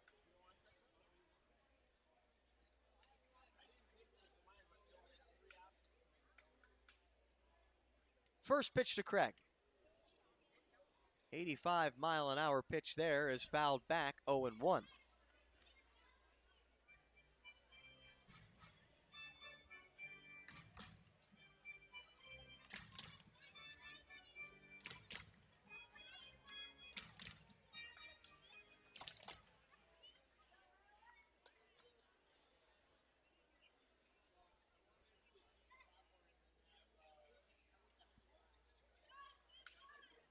Nothing the score in the bottom of the fourth. Time is called at the plate. Holdgraffer making his first professional start.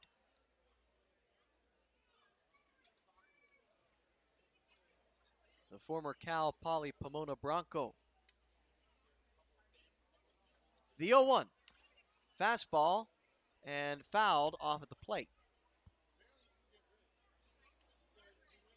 As Justin Felix popped out of the crouch and put a glove under that one on a hop.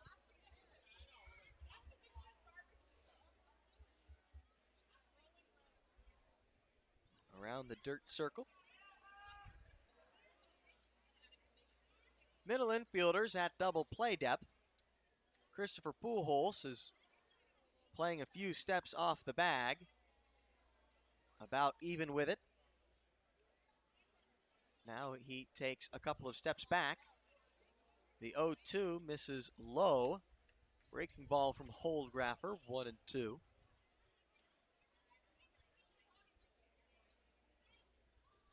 Against the Boomers' leadoff man in the order, Alec Craig.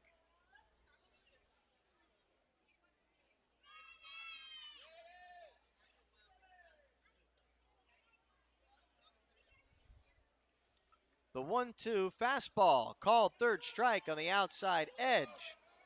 Holdgraffer retires Alec Craig via the punch-out for the third time tonight. Now 2 out in the bottom of the fourth.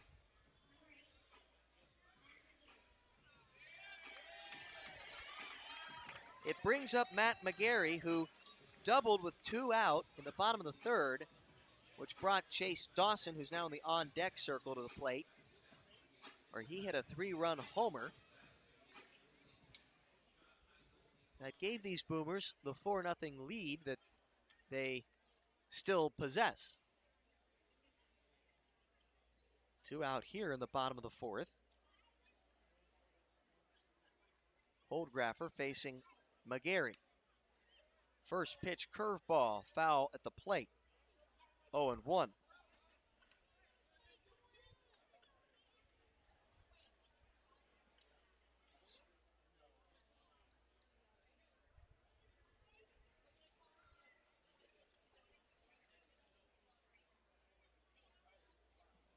After taking a moment following the foul ball to get himself situated, McGarry is back in the batter's box. Holdgraffer has his sign. He comes set around the letters. Dancing off of second is the base runner. 0-1 pitch, big bender. He slowed it down. And swinging through it was Matt McGarry. 0-2.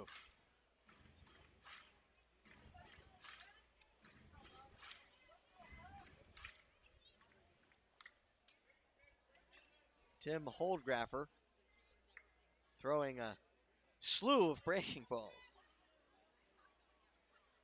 McGarry 1-2 on the day. He has an 0-2 count on him now. The pitch, another breaking ball. This misses outside. 1-2.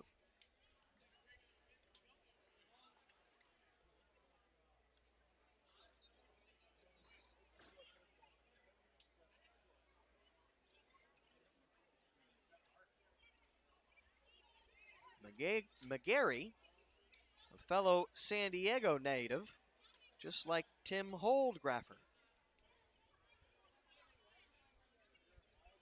Runners at first and second, 2 out, 1-2 count on McGarry. Fastball runs in, 2-2.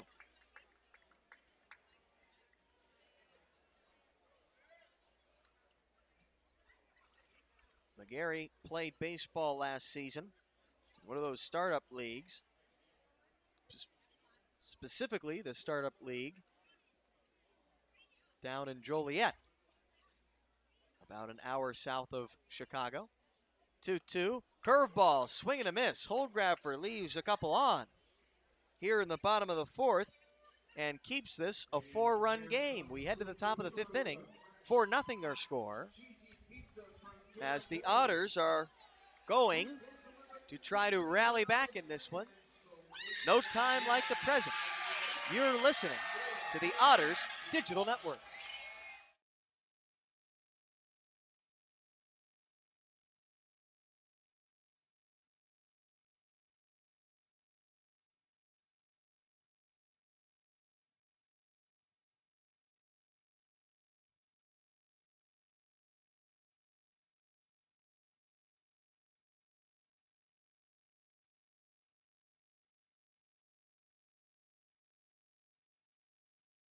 CenterPoint Energy's newest generation of safe, efficient energy includes capturing and harnessing the natural power of pure sunshine.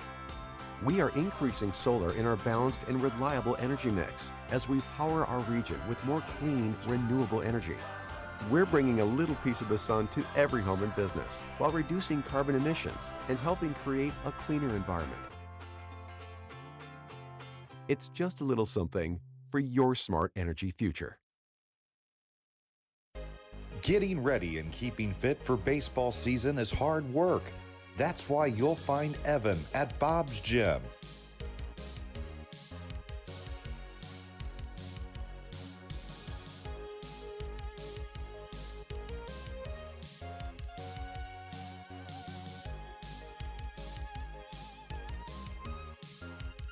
Getting fit, having fun, being an Otter. Be like Evan. Try a free 3-day pass at Bob's.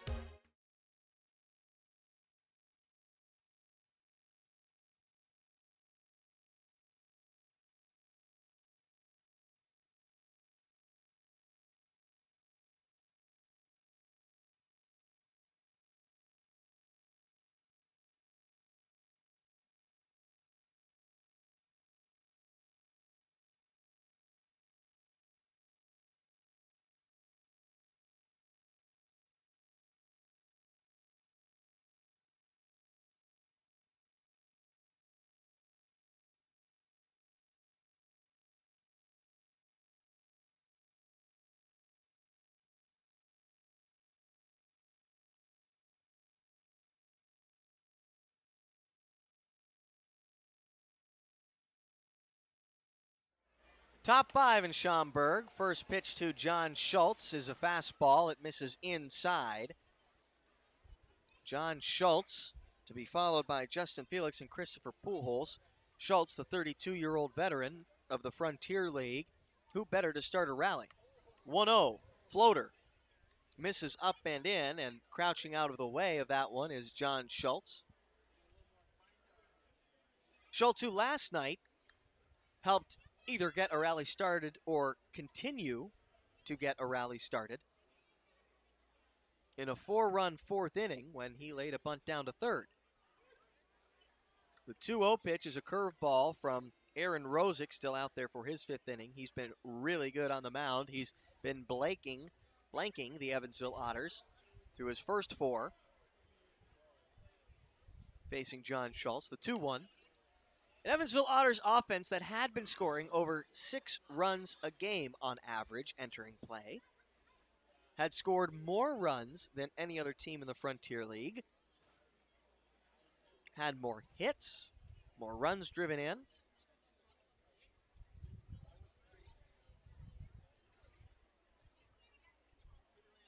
The 2-2 coming to Schultz. Swing and a miss, the curve. Schultz is retired.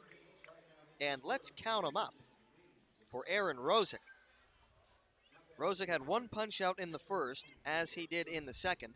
He struck out the side in the third, and just added his 6th punch out here to start the 5th. It brings up Justin Felix, who struck out looking his last time.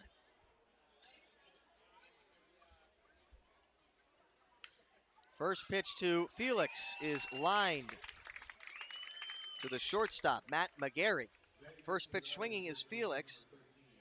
Puts decent enough wood on it, but it doesn't work out for him. So the Otters quickly have 2 out in the bottom of the 5th. Otters have just 4 hits in this one thus far. 3 of them came in the first inning. Miles Gordon led the ball game off with a bunt single, but was picked off of first. First pitch from Rosick misses high. Going with the curveball. He really loves those off-speed pitches. He's been showing the Otters mostly nothing but slow stuff. The 1-0. This curveball is taken out towards center field. A base hit for Christopher Pujols with 2 out. Nice piece of hitting there. The curveball was just kind of left hanging over the outer part of the plate. And Pujols was able to hang in the zone, I suppose, long enough to put a little bit of wood on it. As he takes it out, soft serves it into center field for a 2-out single. It brings up Miles Gordon. Runner at first, 2 out. Curveball from Rosick is cut on and missed. 0-1.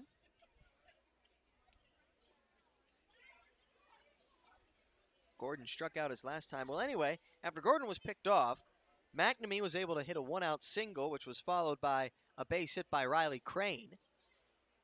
As the 0-1 curveball misses low, but with 2 out, McNamee single with 2 out, as did Riley Crane. Bryce Denton could only hit a fly ball to left. And from there, the offense has been pretty quiet. 1-1. Time called at the plate and offered by Michael McGloon. Rosick delivers a pitch that sails over the head of the catcher and just about everybody back to the backstop. Pitchers, as you know, really do not like that when time is offered at the plate. When they're already into their windup or just getting ready for it, they feel they can get hurt that way. 1-1, he comes back with a fastball. Little anger on that heater. And Gordon skies it into right field. Underneath it is Clint Hardy. Another scoreless inning for Aaron Rosick. He's dealing out there. We head to the bottom of the 5th. If we've played half, the Boomers lead 4-0. You're listening to the Otters Digital Network.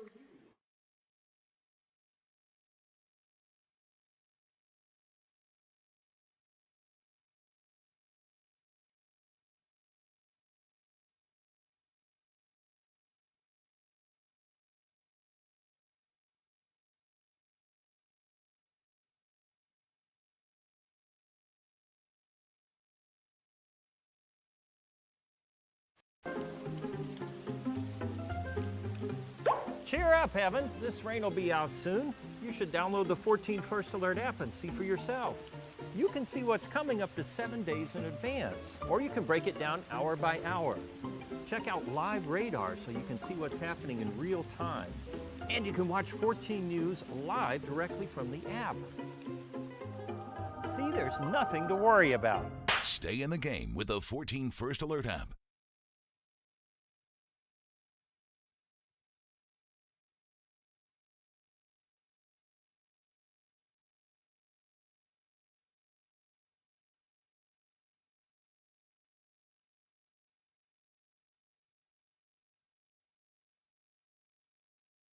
CenterPoint Energy's newest generation of safe, efficient energy includes capturing and harnessing the natural power of pure sunshine.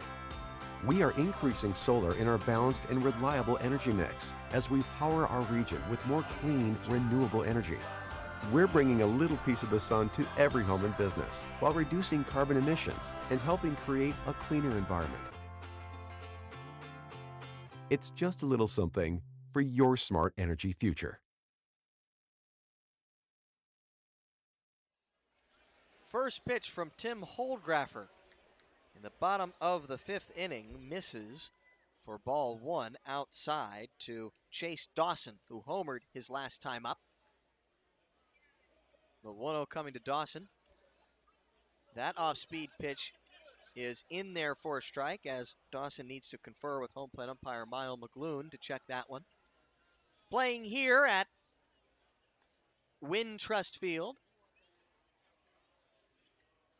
in the outskirts of Chicago, the 1-1 curve misses inside, 2-1. Talked about how the field dimensions here do mimic Wrigley Field. You see the corners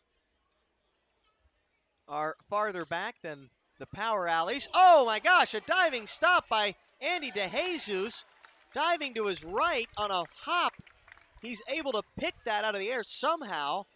By the time he gets up to his knees to throw it, it's a one-hopper to Riley Crane, and just wasn't able to get enough mustard on it to beat Chase Dawson to the bag. But my goodness, what a play by the Otters shortstop, DeJesus.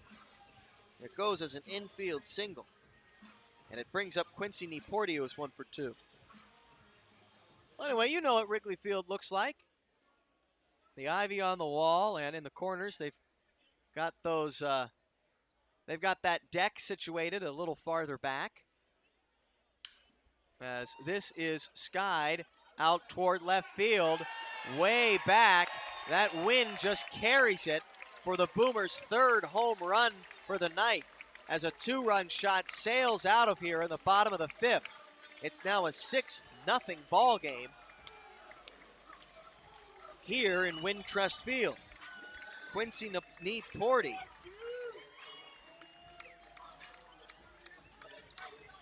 who homered last night off of Polo Portela. 6-0 the score. It brings up Angelo Gums, who extended his hitting streak to 9 games his last time up, back in the 3rd.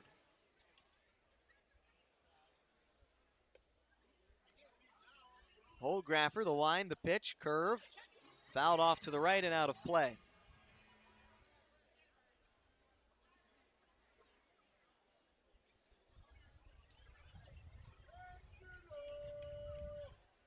Nieporte drives in his 7th and 8th RBIs of the season, as the curveball misses low, with his 2nd homer of the year and his 2nd homer in as many days.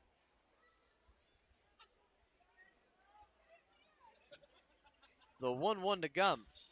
This is hit well out toward left field, on the line, going back to the wall, reaching up and not able to make the catch, as it is over his glove, is Bryce Denton.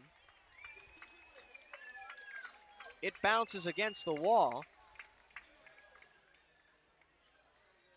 for a double. Still nobody out in the bottom of the 5th. Max Peterson on now, out of The Otters bullpen, and he is going to signal here for his right-hander, Denver McQuarrie, as that will do it for Tim Holdgraffer, who is responsible for Gums off of second and has gone 4+ in this one. We will step aside here as Denver McQuarrie comes on to warm up out of the bullpen. We're at the bottom of the fifth inning, 6-0 our score. You're listening to the Otters Digital Network. Boomers with the lead. CenterPoint Energy's newest generation of safe, efficient energy includes capturing and harnessing the natural power of pure sunshine. We are increasing solar in our balanced and reliable energy mix as we power our region with more clean, renewable energy. We're bringing a little piece of the sun to every home and business while reducing carbon emissions and helping create a cleaner environment. It's just a little something for your smart energy future.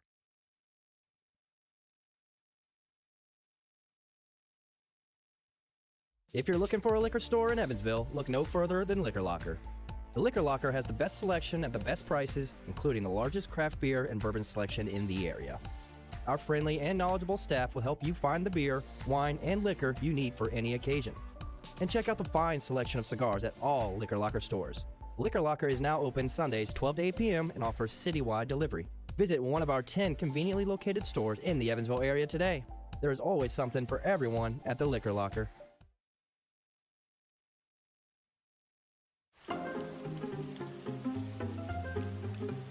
Cheer up, Evan. This rain will be out soon. You should download the 14 First Alert app and see for yourself. You can see what's coming up to 7 days in advance, or you can break it down hour by hour. Check out live radar so you can see what's happening in real time. And you can watch 14 News live directly from the app. See, there's nothing to worry about. Stay in the game with the 14 First Alert app.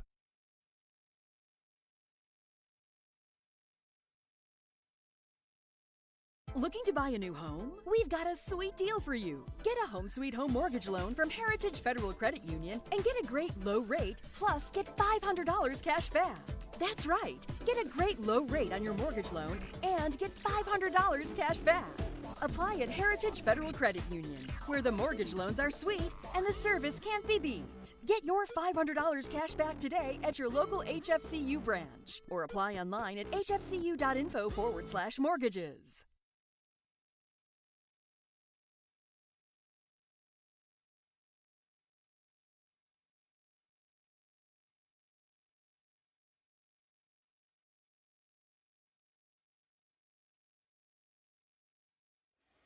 Sixth inning, fifth inning, 6-0 our score. Not quite there yet. Denver McQuarrie out of the bullpen for the Otters. He's got a runner at second base, still nobody out. Tim Holdgraffer out of the ball game. Right now, though, Denver McQuarrie faces Luke Becker, the switch hitter, who is 1 for 2 with a home run tonight. First pitch, fastball, misses inside. McQuarrie, he's making his third appearance this season. He's thrown 3 innings, has not given up a run, has allowed 1 hit, has walked 3 batters, and struck out 2.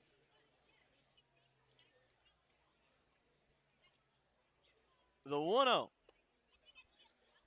Looks like he went with a changeup there. It misses low, 2-0 now.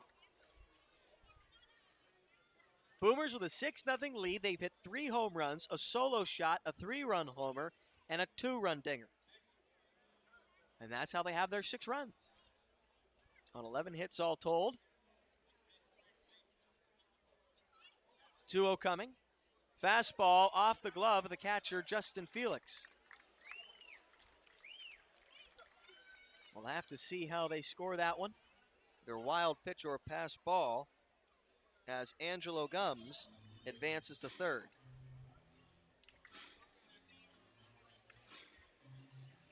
It has scored a wild pitch.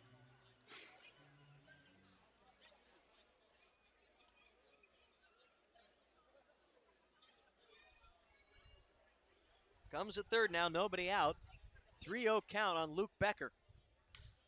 Ground ball, and it's going to sneak through the left side, although, wow, Andy DeJesus has some range.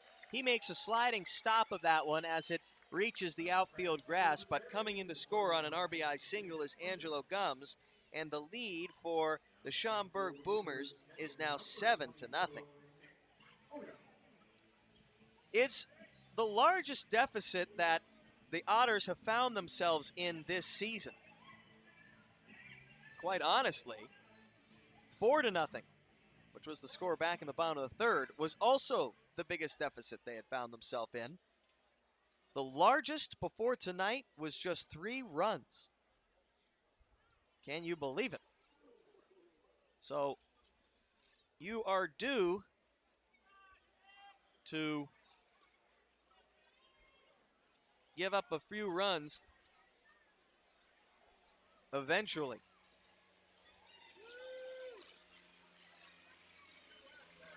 One 0 on its way. Pitch misses in, let's say it misses low, perhaps inside. 88 miles an hour on the fastball from McQuarrie.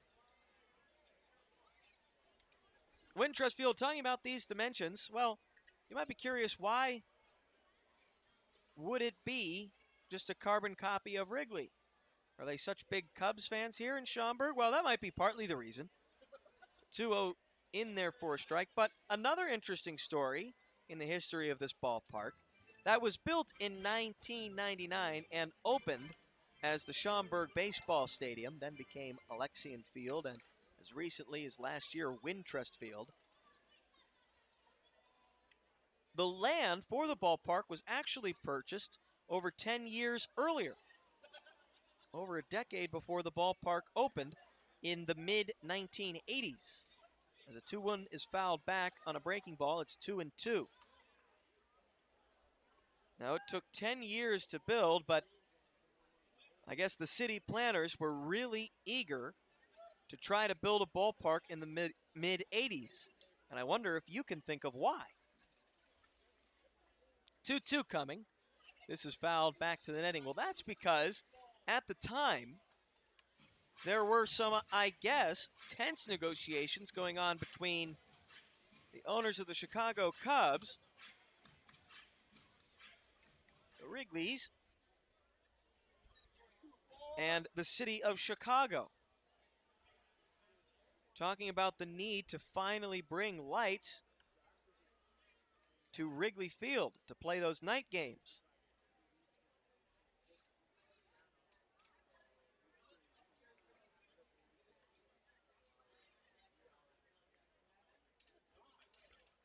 As you know, it wasn't until the late 80s that lights were finally added to Wrigley.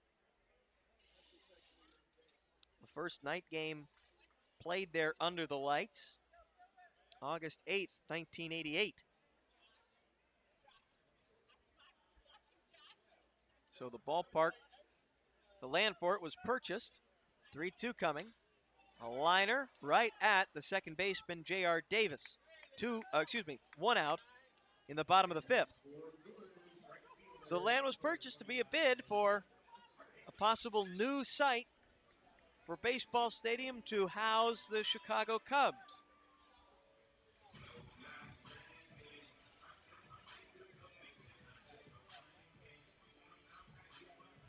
Well, as you know, of course, the Cubs did not move from Wrigley Field. And instead, it took about 10 years for a ballpark to finally get built. As the first pitch to Clint Hardy misses low.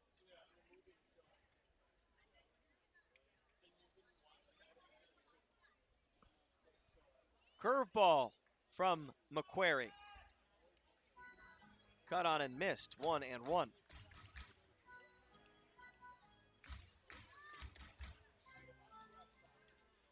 So in 1999, the ballpark opened.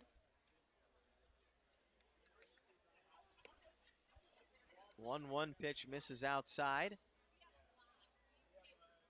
And it would go on to house a team called the Schaumburg Flyers.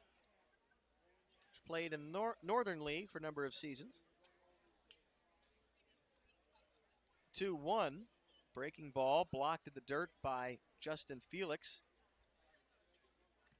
And he is going to ask for time here, I think, to attend to his catcher's mitt. Get himself situated. He walks back to behind home. And for 4 years, the Schaumburg Boomers who played here were managed by none other than Otters skipper Andy McCauley between 2003 and 2006. Runner goes on a 3-1. It misses upstairs for ball 4. Runners will be at first and second with 1 out here in the bottom of the 5th. Clint Hardy aboard for the second time tonight. McCauley still has a lot of friends in this area around Wintrust Field. He said back on opening night when we talked to him about getting to open here at a ballpark where he used to manage. Now manages in the third base dugout. Don't know where he was situated those years ago between 2003 and 2006. Runners off of first and second. 1 out, Brent Milazzo batting. First pitch to him is a strike from McQuarrie.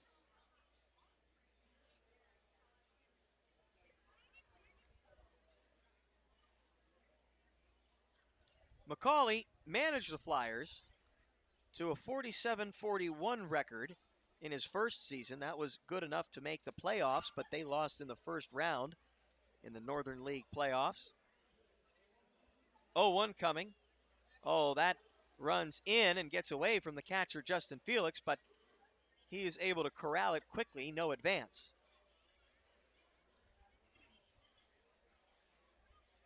His second season, McCauley's, with the Schaumburg Flyers was a really good one. They went 58-38. Made it all the way to the league finals, but were not able to win the Northern League Championship.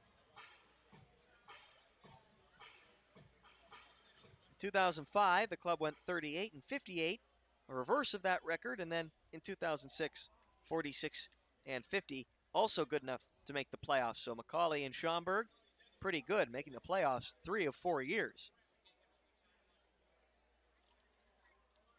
1-1 coming. This is fouled off to the left, out of play, and out of the ballpark. Schaumburg Flyers would stay here at then Alexian Field until the ball club experienced too much financial difficulty and would eventually have to fold, unable to pay their rent to the city of Schaumburg. Line drive out toward right center field. Closing in on it is Gordon, who makes a nice play. Ranging into the gap to his left. He's able to track it down for the second out.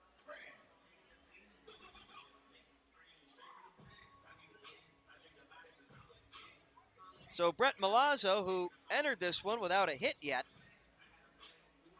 is retired for the first time today because he went 2 for 2 in his first 2 at-bats.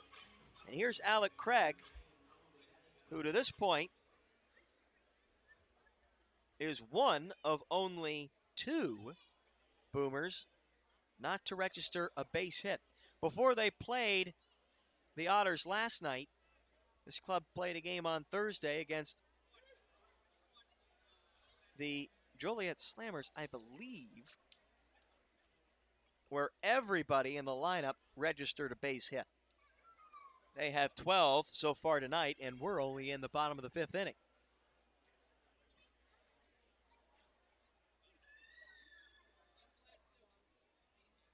Oh, 1 coming.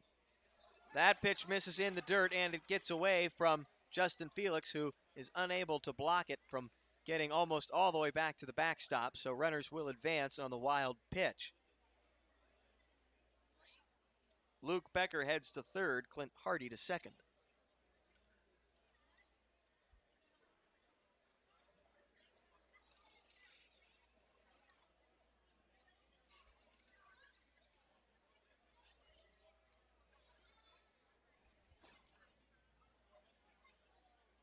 1-1 count on the Boomers' second baseman, Craig. Oh, man, this pitch sails all the way back to the backstop. Another wild pitch from McQuarrie. His third allows the Boomers to score their 8th run.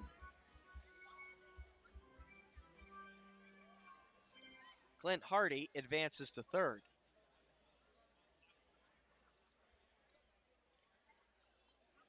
In case you're wondering, nobody warming right now in the Otters bullpen. This is McQuarrie's job to mop it up. Otters have to play 2 games tomorrow in a doubleheader.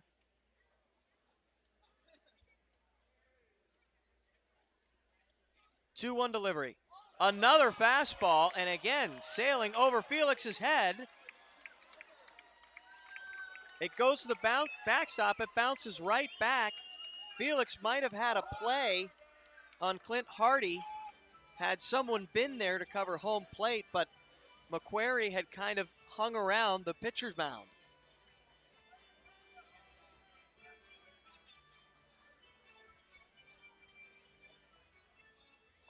Hey, 2-4, talk to your boy.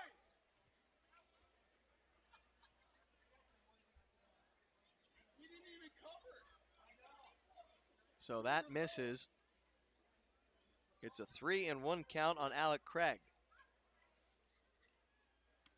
That fastball is able to be caught by Felix, but it still misses up and away for ball 4.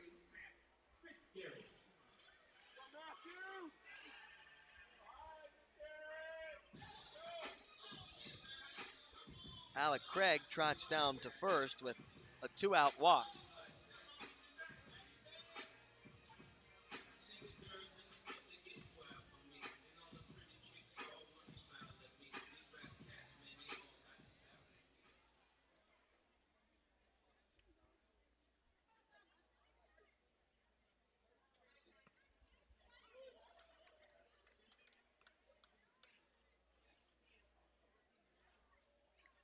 First pitch now to Matt McGarry is a strike.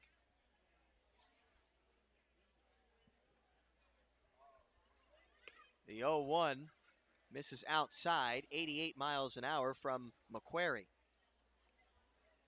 McGarry, the 9th man to bat in the inning. 5 runs have scored. The lead is now 9-0 for the Boomers.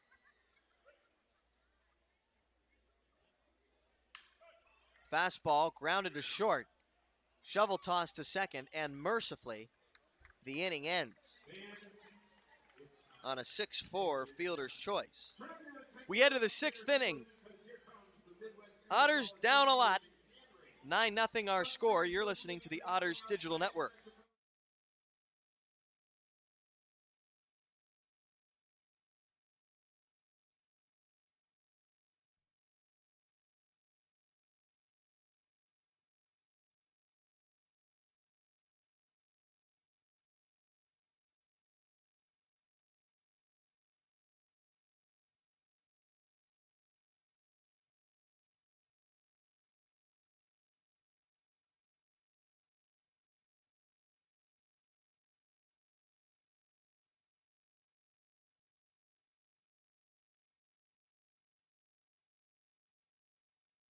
CenterPoint Energy's newest generation of safe, efficient energy includes capturing and harnessing the natural power of pure sunshine.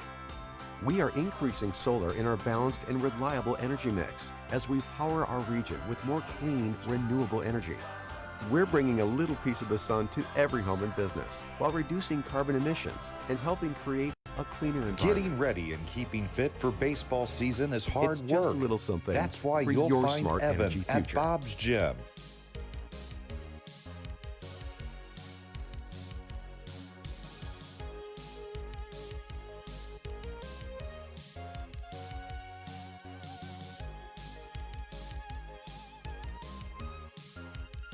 Getting fit, having fun, being an Otter. Be like Evan. Try a free 3-day pass at Bob's.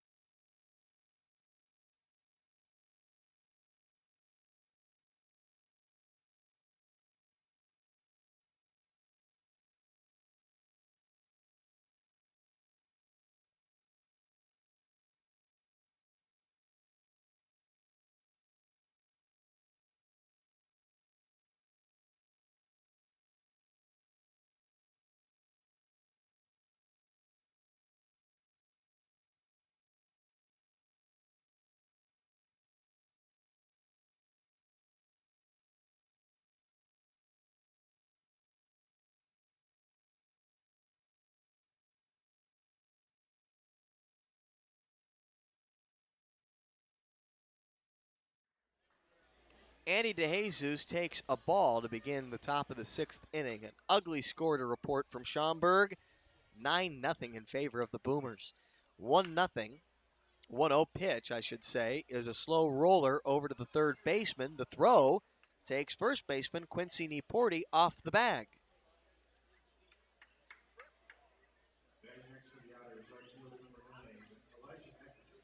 The 1-0 pitch rolled out by Andy DeJesus.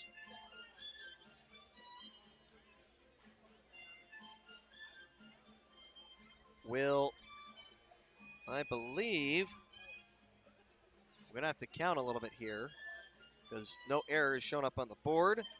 We're going to see if that counts as a hit.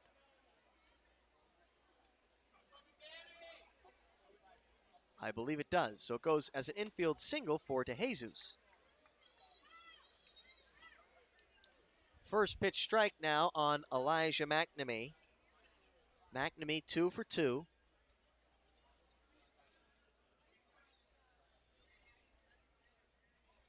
Aaron Rozek on the mound. The 0-1 misses in. Rozek has pitched really well.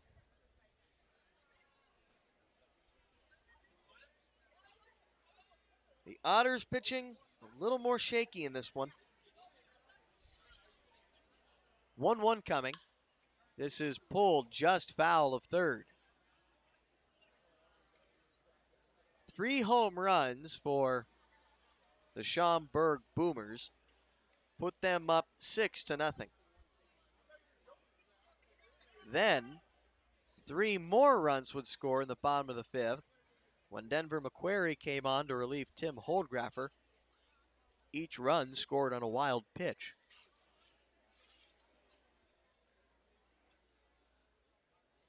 Runner off of first, nobody out. McNamee fouls it off to the right. Otters have scored as many as 9 runs twice this season. They did it last Wednesday night when they beat Lake Erie 10-6. And they did it against the Boomers on opening night by a score of 15-2. 1-2 to McNamee. That misses high. 2-2 now. 87-mile-an-hour fastball from Rozek.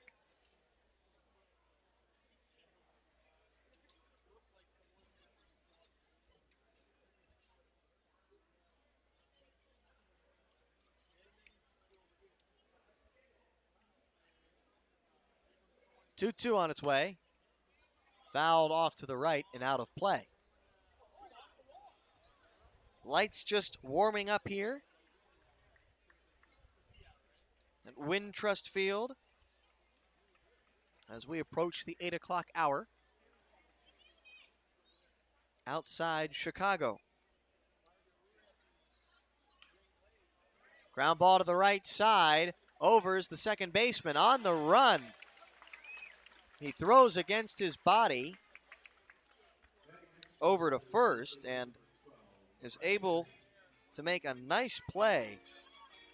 Showing off some range is Alec Craig as he tosses on to Quincy Niporti. 4-3 the ground out as DeJesus advances to second.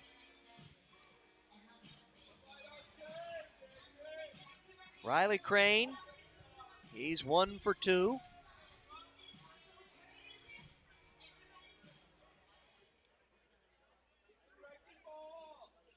He singled back in the first inning. Grounded into a fielder's choice his last time up. First pitch to him. Misses inside. Rozek going with the two-seamer. Misses in.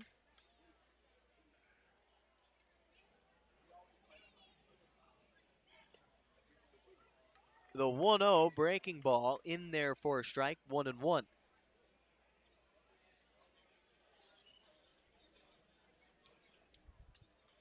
In 2019, Crane played for the Joliet Slammers in all 96 games. He's playing in game number 9 on the season here.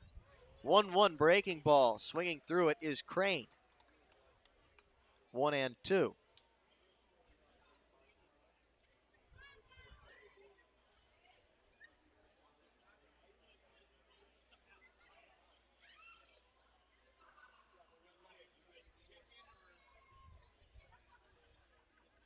One, two coming home. Another breaking ball. This one, though, Crane is able to foul off to the left and out of play.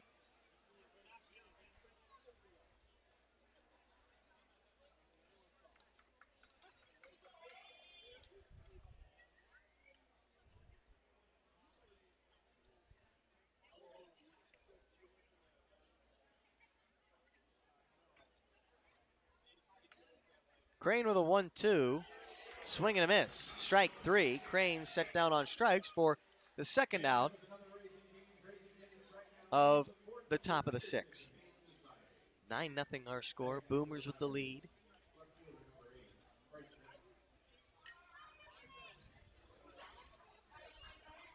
It brings up Bryce Denton, who's 0 for 2.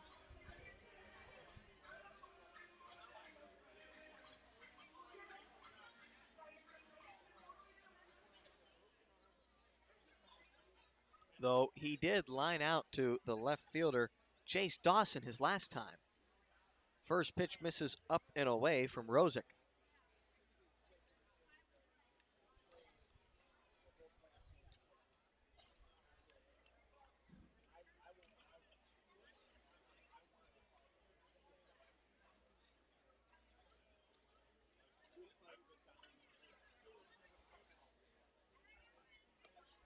One-0. In there for a strike, off speed pitch. 1-1.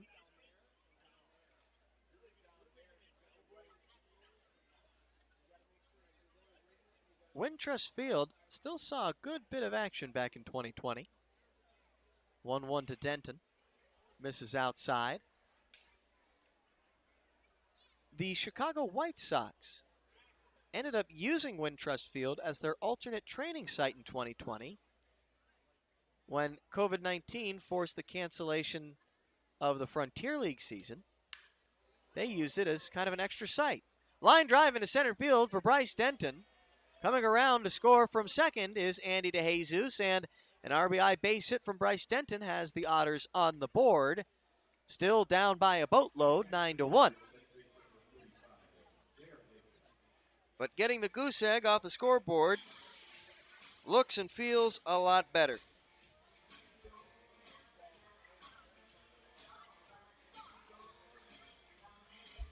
It brings up J.R. Davis with Denton off of first. 2 out in the bottom of the 6th.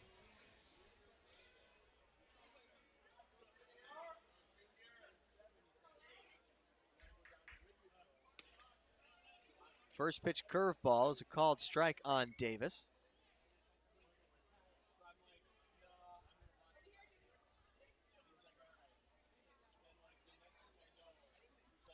Davis, who was picked up in mid to late May for the Otters, made the club. 0-1 missing outside. Davis is in his second season in the Frontier League. He played for the Washington Wild Things last year. He spent 4 years in affiliated ball after the Cardinals drafted him in the 15th round of the 2016 first-year player draft. The 1-1 is a called strike.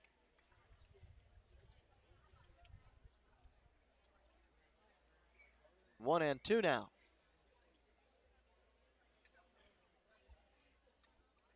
J.R. Davis and Bryce Denton, who's off of first, having both spent time in the Cardinals organization. The 1-2 is grounded to the left side. Up with it is the shortstop, throwing against his weight, and a nice pick made by Quincy Nieporte to bring about the end of the top of the 6th. Otters do pick up a run on the 2-out single by Bryce Denton, scoring Andy DeJesus. But they're still down by a lot. It's 9-1 as we head to the bottom of the 6th inning here at Wintrust Field in Schaumburg, Illinois. You're listening to the Otters Digital Network.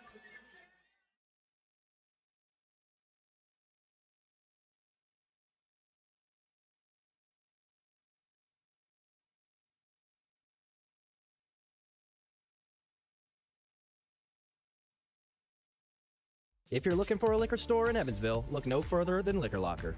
The Liquor Locker has the best selection at the best prices, including the largest craft beer and bourbon selection in the area. Our friendly and knowledgeable staff will help you find the beer, wine, and liquor you need for any occasion. And check out the fine selection of cigars at all Liquor Locker stores. Liquor Locker is now open Sunday 12 to 8 p.m. and offers citywide delivery. Visit one of our 10 conveniently located stores in the Evansville area today. There is always something for everyone at the Liquor Locker.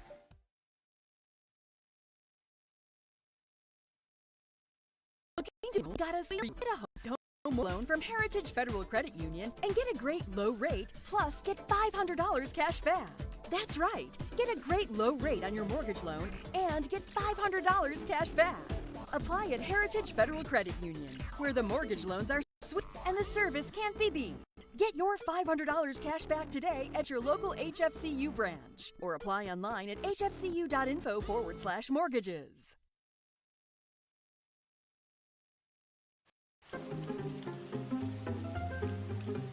Cheer up, Evan. This rain will be out soon. You should download the 14 First Alert app and see for yourself. You can see what's coming up to 7 days in advance, or you can break it down hour by hour. Check out live radar so you can see what's happening in real time. And you can watch 14 News live directly from the app. See, there's nothing to worry about. Stay in the game with the 14 First Alert app.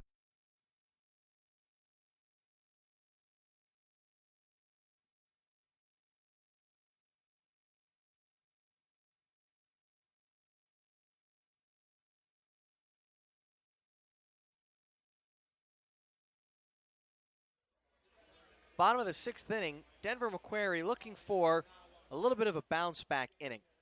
The first pitch misses outside to the left-handed hitting number 15,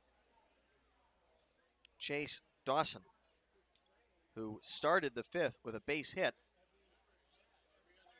Came around to score his second run of the ball game. He also homered back in the 3rd. The 1-0 misses up and away. Macquarie, when he was last on the mound, issued 3 wild pitches on which 3 runs would score.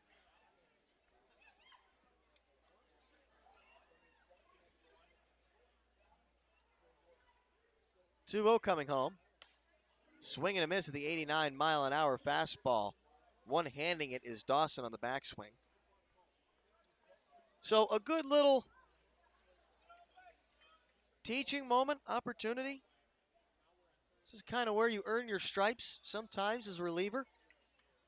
Mop-up roles. You've got 2 games tomorrow. Andy McCauley and the Otters need innings. They need to save arms. As the 2-1 is in there for a strike, 2-2.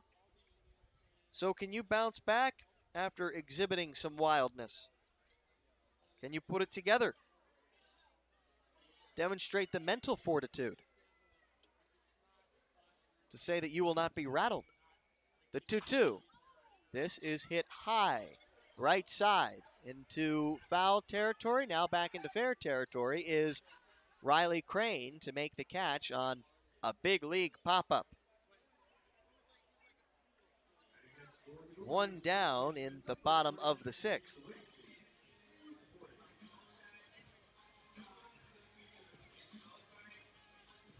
It brings up Quincy Neporti, whose 2-run homer gave the Boomers a 6-0 lead in the bottom of the 5th.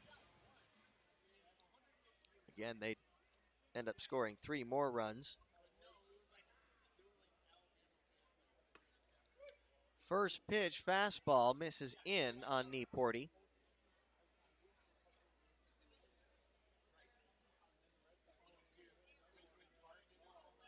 Neporti, the 6'1" infielder, the Bayville, New York native, who played for Schaumburg in 2019 as well.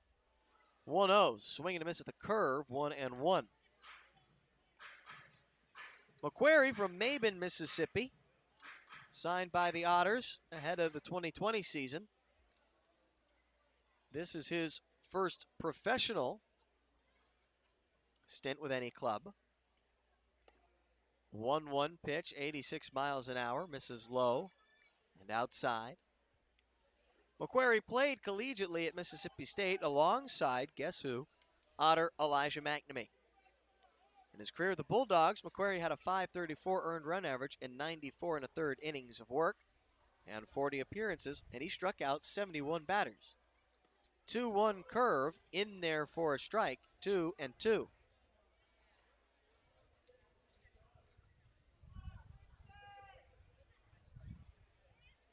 Macquarie also holds the Mississippi High School record for interceptions for all classifications of football. 6'2" right-hander out of Maben, Mississippi. 2-2 coming. Breaking pitch. And able to check his swing is Niporti.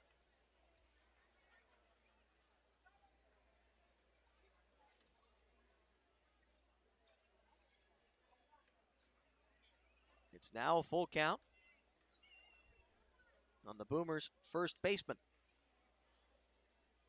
3-2. This is popped up on the infield, or I should say foul territory. It's the catcher behind the first base line, Justin Felix, to make the grab on the ball that went up the elevator shaft. Felix makes the catch for the second out in the bottom of the sixth. So things proceeding much more fortuitously for Denver Macquarie as Angelo Gums steps to the plate. It was his double in the fifth that chased Tim Holdgrafer, whose line we can give you if you're interested. It wasn't pretty. He gave up 11 hits in 4 innings as the 90-mile-an-hour heater from Denver Macquarie has Gums well behind on a swing and a miss. 7 runs, all earned, charged to Macquarie in those 4 innings. He also struck out 4. It's been a good day at the dish for the Boomers. The 0-1 to Gums is fouled back to the netting, 0-2.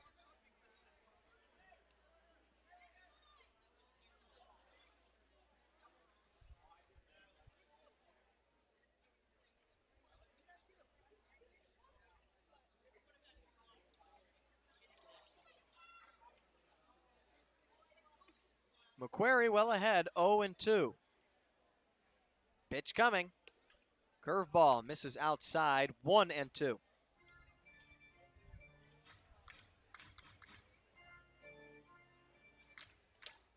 Gums, the designated hitter in this one.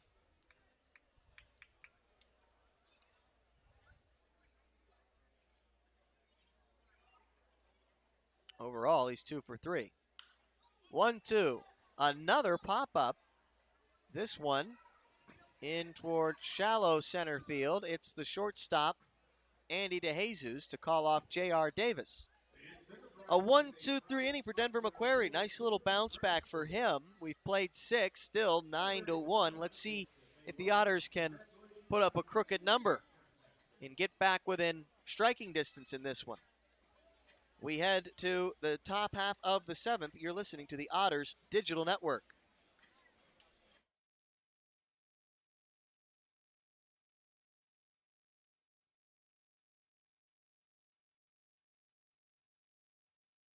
CenterPoint Energy's newest generation of safe, efficient energy includes capturing and harnessing the natural power of pure sunshine. We are increasing solar in our balanced and reliable energy mix as we power our region with more clean, renewable energy. We're bringing a little piece of the sun to every home and business while reducing carbon emissions and helping create a cleaner environment. It's just a little something for your smart energy future.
One pitch to John Schultz is grounded to the right side, and making a sliding stop is the second baseman, who's able to either at least get to it, but by the time he throws on to first and one hops it to the first baseman, Quincy Neporti, John Schultz is safe with a leadoff single here in the top of the 7th inning. They're still facing Aaron Rosick. Are these Otters? They're down 9-1. It brings up Justin Felix. He's 0 for 2. He lined out to center field as last time. First pitch to him. Curveball, strike one. 74 miles an hour from Aaron Rosick.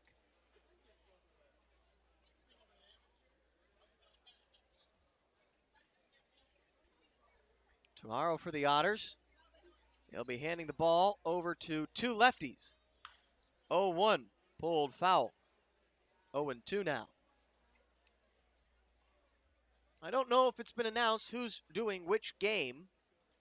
I'm not exactly sure which will start game 1 versus game 2. In fact, I have no idea, but you could flip a coin at least.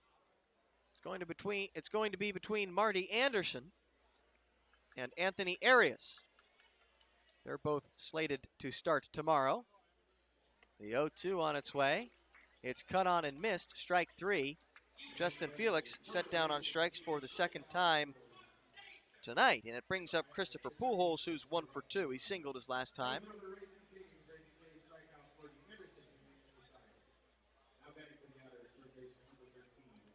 Well, it's hard to blame, the offensive output from the Boomers on anything but pitching that's leaving a little too much over the strike zone. Christopher Pujols takes a strike on a curveball, 0-1. Something I noticed, a lot of breaking pitches from Tim Holdgraffer. Same thing with Aaron Rosick. So, I don't know. We'd have to go back and look through the scorecard. It eludes my memory of the counts that the Boomers found themselves in. But again, if you can take a look at it another way, 3 big hits were the big damage, as this is flied out toward right field. Over is Clint Hardy into the gap. He makes the catch. 2 gone now. So, in some ways you could look at it and say the Boomers managed just to hit some fly balls, and Holdgraffer pitched to too many fly balls, I suppose. And the wind was able to help carry some out, maybe.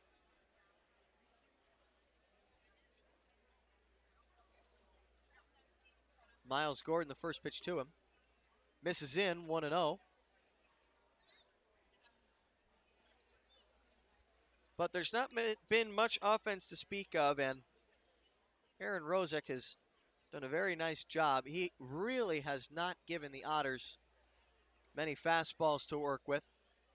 The 1-0 curveball in there for a strike at 71. So, you want to talk about timing. You want to talk about what to expect at the plate. It's one thing if you're seeing a guy who's offering a lot of soft stuff and you're in really good rhythm as the 1-1 is swung on and missed at 83. It's another thing if you've had the opportunity to be taking on-field batting practice for a week and you feel like you can time just about anything up as the 1-2 runs in, but does not get a piece of Miles Gordon. Oh, it does.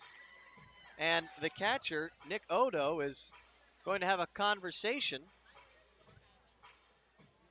with the home plate umpire, Michael McGloon. That was pretty curious.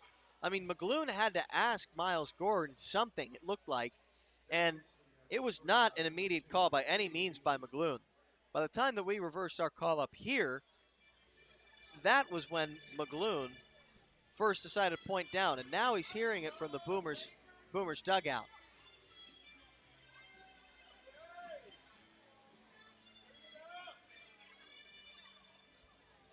So there will be runners at first and second with 2 out.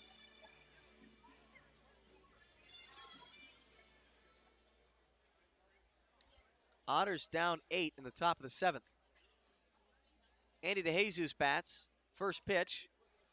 That's a strike in the outside corner. DeJesus singled and scored a run, leading off the 6th inning when he was driven in by Bryce Denton with 2 out.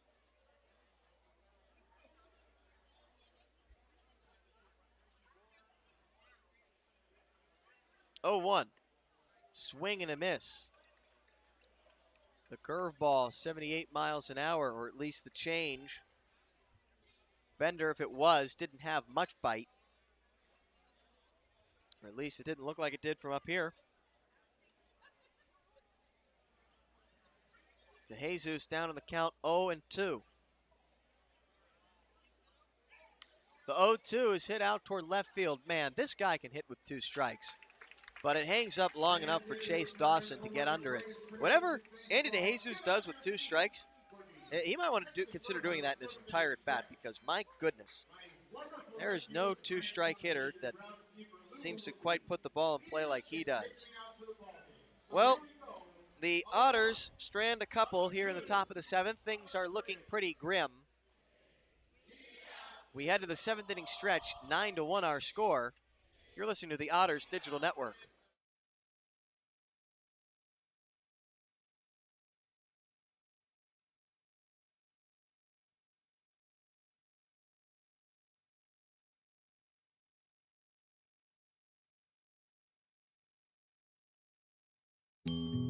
Before you danced the first dance. Before you walked down the aisle. Before the tables were set with care. Before you penned a single invitation. Before the day that went beyond your wildest expectations. There was the little green box from Brinker's Jewelers for befores and happily ever afters.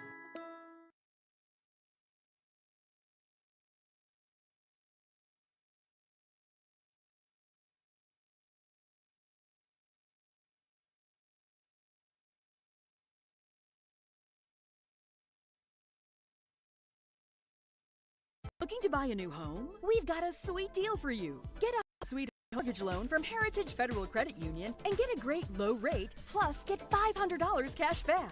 That's right. Get a great low rate on your mortgage loan and get $500 cash back. Apply at Heritage Federal Credit Union, where the mortgage loans are sweet and the service can't be beat. Get your $500 cash back today at your local HFCU branch, or apply online at hfcu.info/mortgages.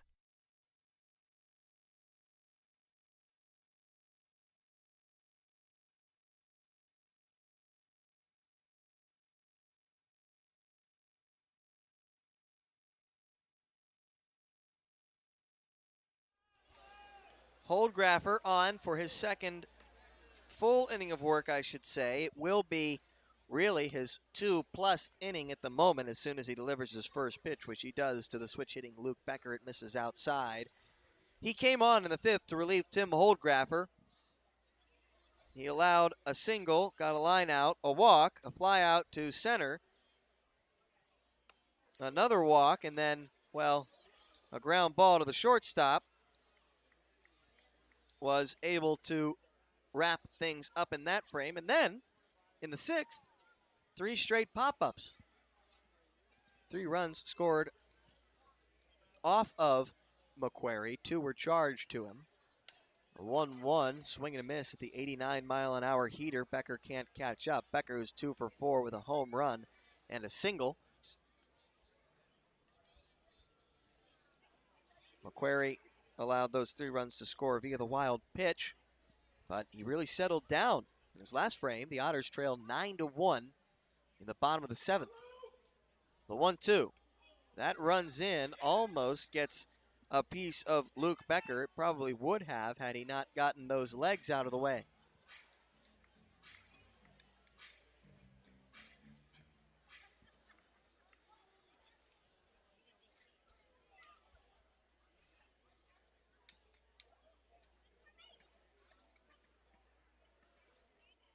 2-2 coming to Becker. Swing and a miss. An ugly looking swing at that, as McQuarrie notches his first punch out in this one.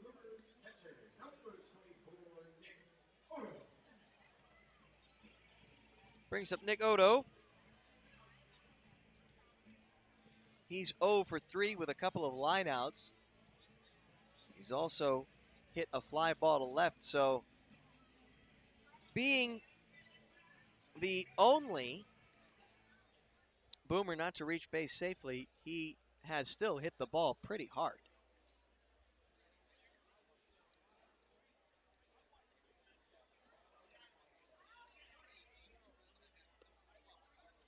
First pitch curveball from McQuarrie, misses low. Some scores around the league. The Joliet Slammers lead the Windy City Thunderbolts 7-2. They're in the bottom of the fourth inning. 1-0 from McQuarrie. This is hit off the end of the bat into left field for a base hit. Nick Odo aboard, and now all Boomers have reached base safely in this starting lineup. The only one to do it without a base hit was Alec Craig. He walked back in the fifth. Now 13 hits for the Boomers. 9-1 lead for them. In the top of the fifth, the poor luck Lake Erie Crushers are trailing the Southern Illinois Miners in Marion, Illinois by a score of 2-1. Now it's Clint Hardy batting. 1-2, 1 for 2 at the plate. The 0-0 misses high. Bottom of the seventh in Sussex County, the Boulders lead the Miners 6-1. 1-0 coming to Hardy. The delivery from McQuarrie. Curveball. That misses, 2-0. Top of the fourth, the Grizzlies trail the Florence Yalls 4-0. Florence Yalls would advance to, what would that be? 8-2 on the season, I believe. 2-0 fastball. Man, I don't know where that missed. Maybe low.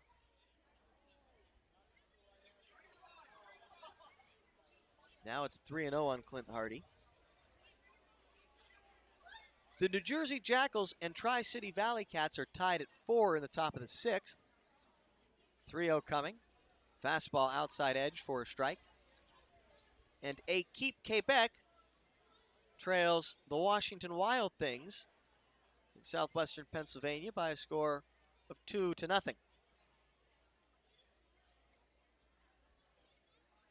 3-1 coming. That pitch misses inside. It's a 5-pitch walk to Clint Hardy. Runners at first and second, 1 out.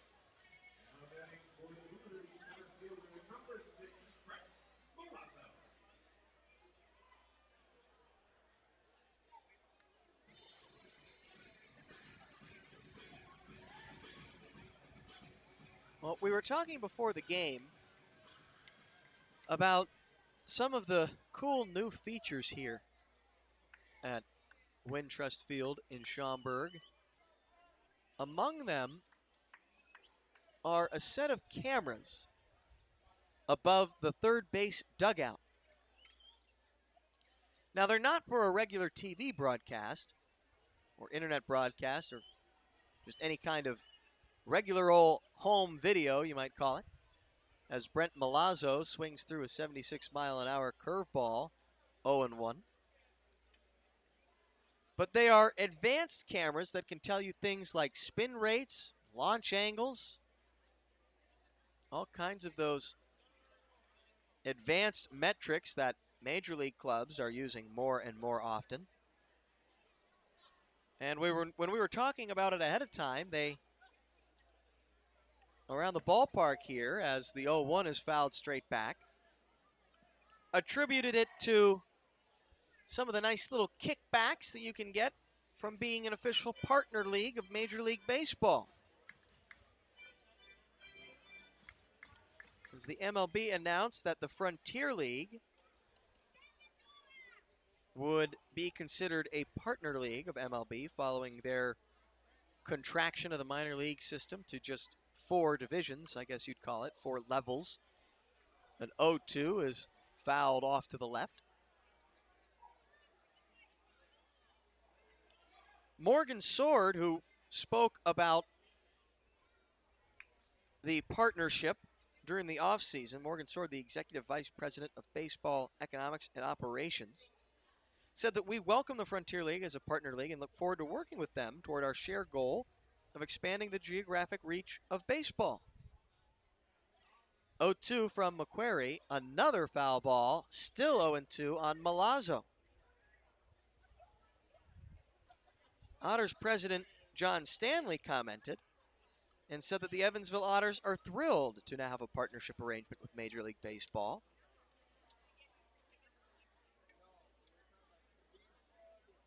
The relationship with MLB is a first for the Frontier League and the Otters. Initially, there will be several opportunities to partner on community-related baseball activities, as there's another foul ball on an 80-mile-an-hour fastball. So there'll be several opportunities to partner on community-related baseball promotions that will benefit the Otters and the community. It is pleasing to know that MLB chose only 3 independent leagues to be in the partnership group. Continues Stanley, there is excitement surrounding this partnership throughout the baseball world, and we are anxious to get started with Major League Baseball. So the fact that only 3 teams were selected, as there's, my goodness, another foul ball off to the left. We're going to tell you how many pitches were in this at bat in just a moment.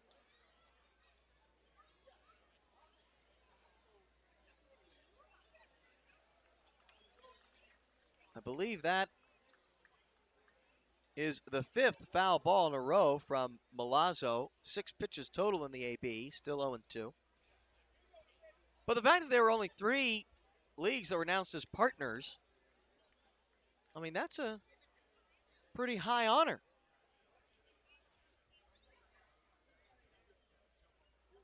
Oh-2 coming. Fastball up and away. 1-2.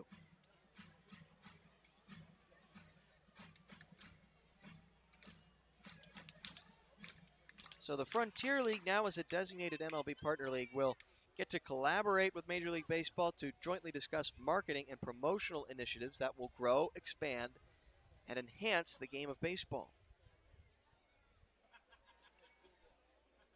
1-2. Ground ball to the right side. Crane has it. He throws to second for 1, and Andy DeJesus will hold on to it. Runners at the corners, 2 out here in the bottom of the 7th. Crane has shown off some good defense early on with the Otters.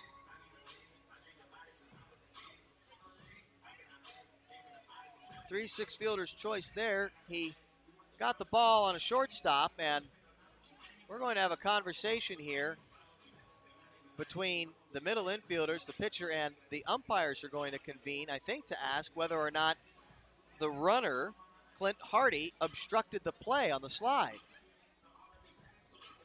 So umpires Michael McGloon, Kevin Worth, and Shane Cannon will meet. J.R. Davis, the one behind the pitcher's mound, who's really taking charge here to plead the case on behalf of shortstop Andy DeJesus, who made the play. They're going to argue that it was not a legitimate slide. Again, you cannot go high on a middle infielder. You cannot overslide the bag intentionally. You cannot be outside the bag. And now we're going to have a conversation between the Boomers manager, Jamie Bennett, and a couple of the umpires here.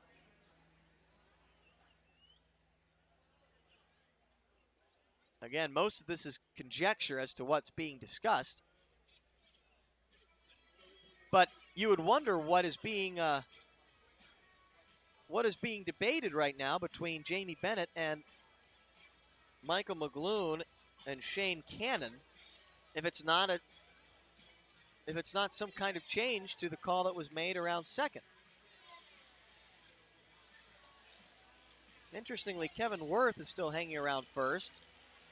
And an out call is made on Well, I guess we're just going to have to assume that that was on the what will be ruled an illegal slide by Clint Hardy. Until we get you more information, let's just call it that. We're going to head to the top of the 8th inning following what will be ruled eventually as a double play.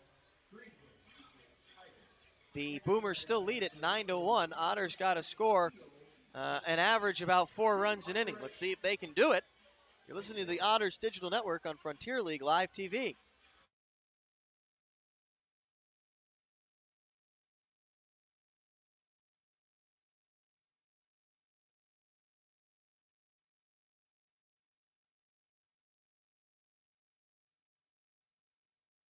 CenterPoint Energy's newest generation of safe, efficient energy includes capturing and harnessing the natural power of pure sunshine.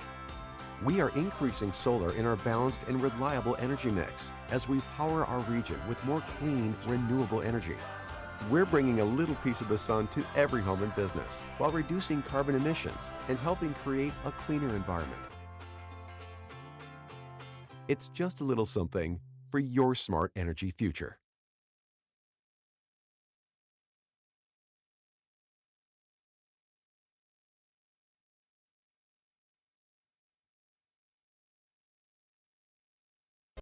Getting ready and keeping fit for baseball season is hard work. That's why you'll find Evan at Bob's Gym.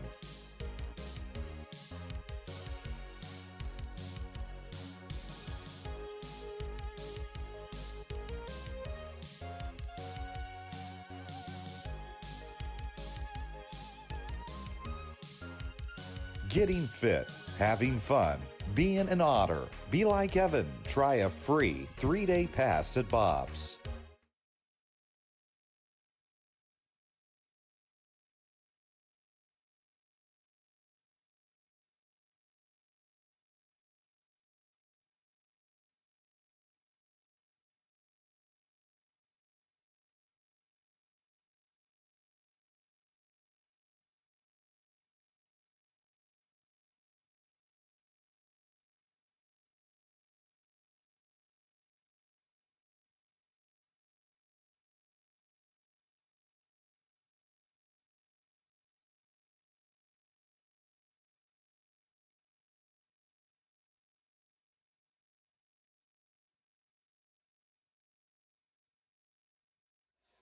Elijah McNamee will lead off the 8th inning, and he faces now right-hander Isaiah Rivera. First pitch is ground to the left side. Busting out of the batter's box is McNamee. It's a slow roller. The third baseman coming on, Becker, cannot make the bare-handed play, so McNamee is aboard with his 3rd hit tonight.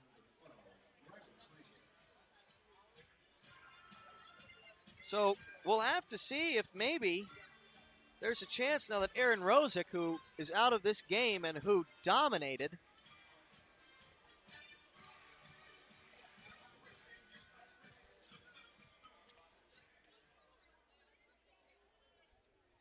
through his 7 innings of work, allowing just 7 hits, scattering 7 hits and striking out 8, allowing just 1 run as Riley Crane bats.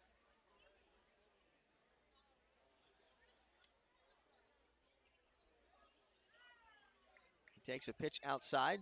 We'll have to see if getting to face a righty will change the Otters' fortunes.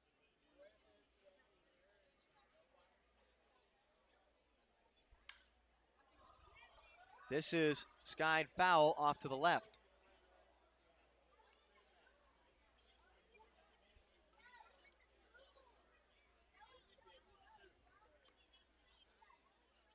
Count 1-1 on the Otters' first baseman.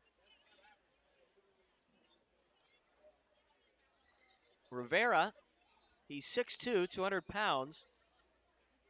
He just turned 23 back on May 26th. The 1-1 is fouled back.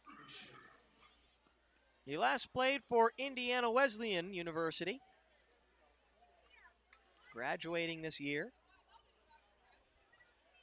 I believe. He's in his rookie 1 season. He's got a 1-0 count on Riley Crane. Ground ball to the right side, foul.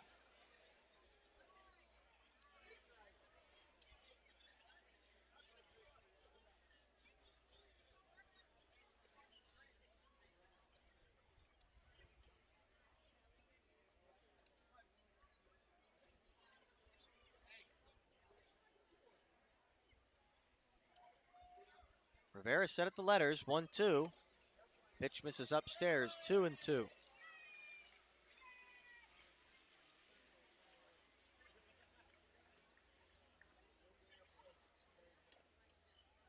Otters facing their largest deficit of the season. They've scored as few as 1 run only once. 2-2 is lined in left center field. It's a base hit for Riley Crane. Now runners at first and second with nobody out. And that was the 2-1 victory over Lake Erie in game 1 of the doubleheader on Thursday night. This brings up Bryce Denton. Denton is 1 for 3.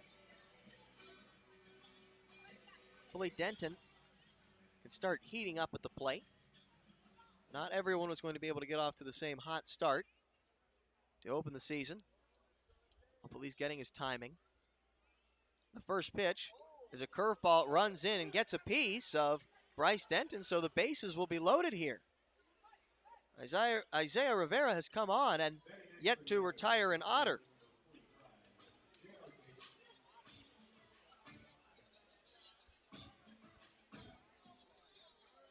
Second hit by pitch of the ball game for Schaumburg pitching. Brings up J.R. Davis, who is 0 for 3 tonight.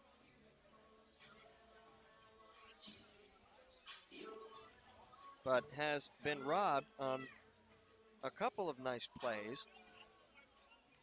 at short. He bats with the bases loaded, nobody out.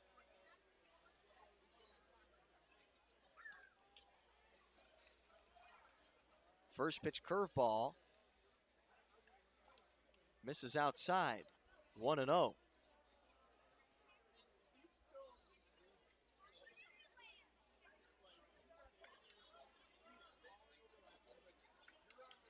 Coming. Fastball there, 1-1. As Davis swings through it.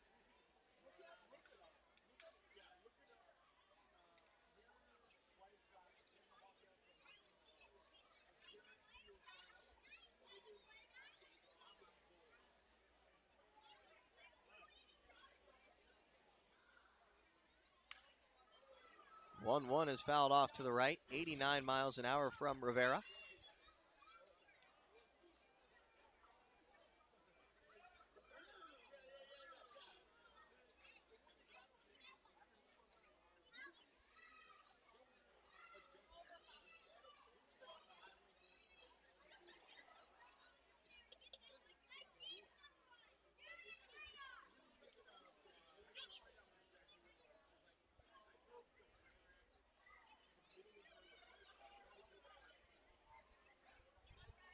The 1-2 again on a curveball this time from Rivera. It misses outside. Davis, 2-2.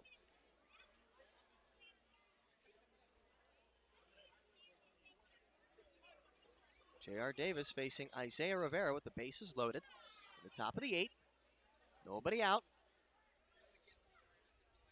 The 2-2 fastball misses low. Now it's a full count on Davis.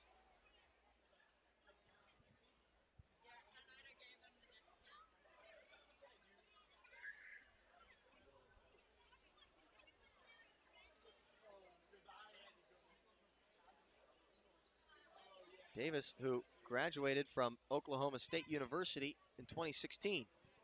The 3-2.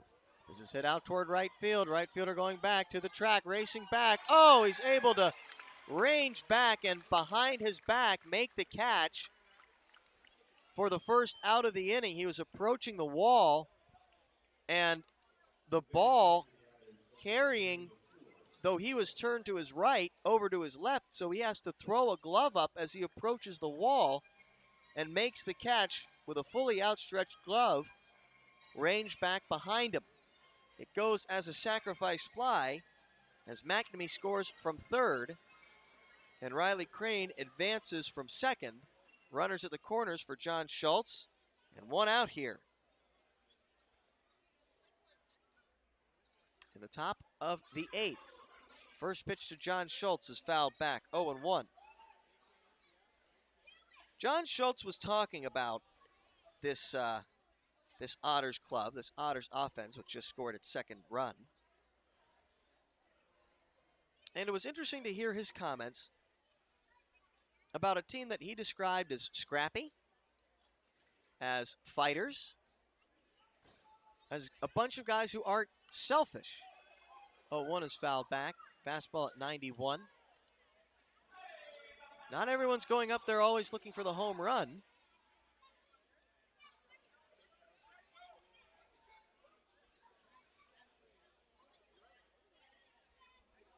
Everyone's just hoping to do their job and pass the bat off to the next guy. 0-2 on Schultz. This fastball fouled off to the left. Pounding Schultz inside with the heater. Challenging the veteran. Runners at first and third with one out.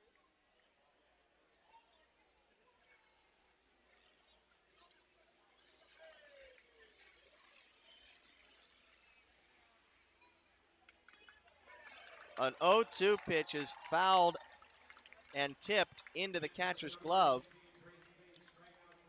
Isaiah Rivera went with the off-speed pitch, and they had sped up Schultz's bat and then went with the off-speed, and he was well out ahead. 2 out now in the top of the 8th.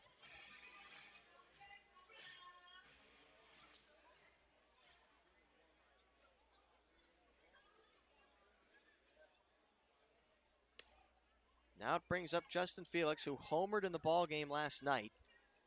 He takes an off-speed pitch outside. 1-0.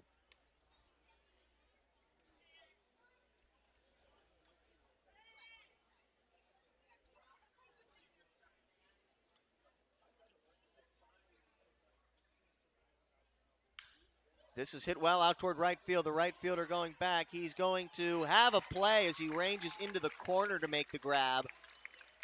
That ball was not able to get far enough to get past Clint Hardy and into the corner for extra bases, which could have scored a couple of runs. But the Otters do get one on a sac fly from J.R. Davis. They leave a couple more. We head to the bottom of the 8th, 9-2 our score. Boomers with the lead. You're listening to the Otters Digital Network.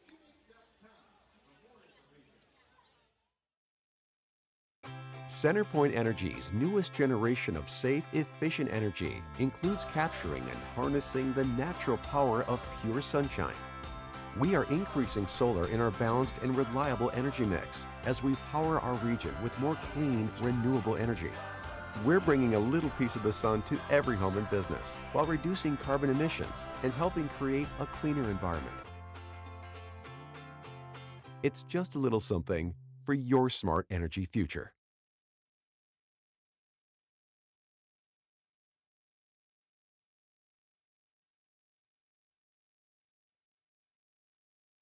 CenterPoint Energy's newest generation of safe, efficient energy includes capturing and harnessing the natural power of pure sunshine. We are increasing solar in our balanced and reliable energy mix as we power our region with more clean, renewable energy. We're bringing a little piece of the sun to every home and business while reducing carbon emissions and helping create a cleaner environment. It's just a little something for your smart energy future.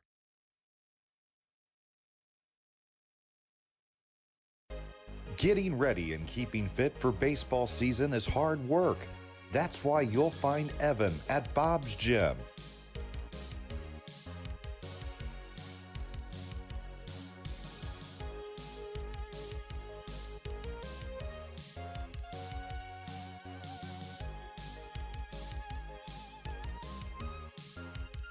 Getting fit, having fun, being an Otter. Be like Evan. Try a free 3-day pass at Bob's.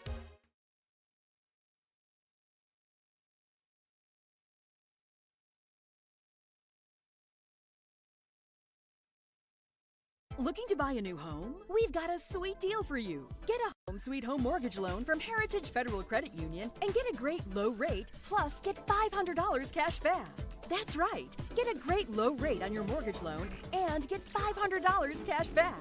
Apply at Heritage Federal Credit Union, where the mortgage loans are sweet and the service can't be beat. Get your $500 cash back today at your local HFCU branch or apply online at hfcu.info/mortgages.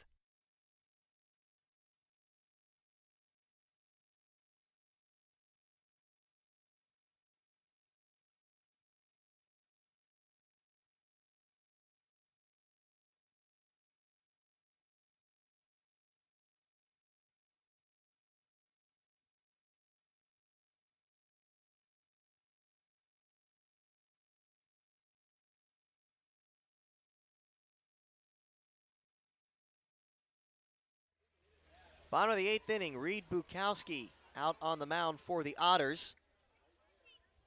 In a 9-2 ball game, it's mop-up work for him. The first pitch to the left-handed hitting Matt McGarry. No, wait a minute, that's not right. The left-handed hitting Alec Craig. There we are. Now to clean up the scorecard a little bit, because the last frame ended as the 0-1 is fouled off to the left with a curious play that was ruled a 6-3 DP. I know you haven't seen that many times before, but still without any confirmation up here in the booth. Pretty sure that there was an illegal slide by Clint Hardy towards second as the 0-2 misses in the dirt, 1-2. That made the batter runner, Brent Milazzo, out by, can you say fiat? Is that the right word? Out as a matter of ruling.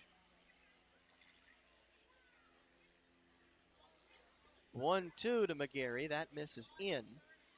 82 miles an hour from Bukowski, making his third appearance. He's thrown 2 innings, allowed just 1 hit, and struck out a batter. He pitched last night and threw a 1-2-3 ninth inning. En route to the Otters' 6-2 win in that one.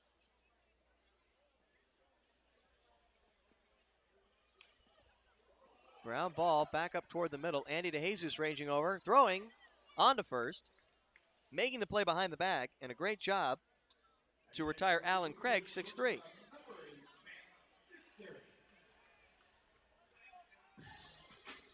And it brings up Matt McGarry, who's 1 for 4. Andy DeJesus making the play. DeJesus, whose Indiana State University Sycamores are playing in the Nashville Regional Final.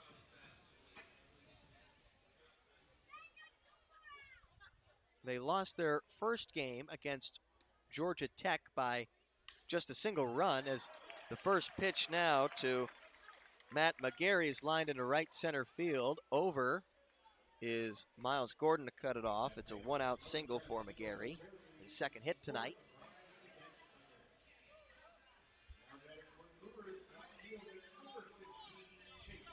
They lost that first game by just a single run. And Nashville Regional is a double elimination regional that feeds into a super regional that would be hosted by, well, if Vanderbilt wins the Nashville Regional, them, but if not, it will be hosted by the winner as the first pitch runs in on Chase Dawson and hits him. Runners will be at first and second with 1 out. It'll be paired with the winner, whoever wins that one will go to a super regional where the winner of another regional hosted by the East Carolina Pirates in Greenville, South Carolina, will play in a super regional, and whoever wins that, along with, I believe, a second place team, I'm not sure if I had that right, will go on to the College World Series.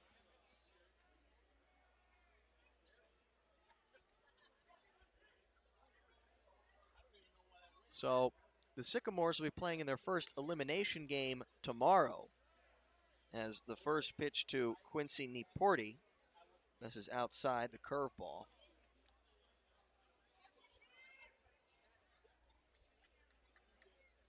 And they will play the loser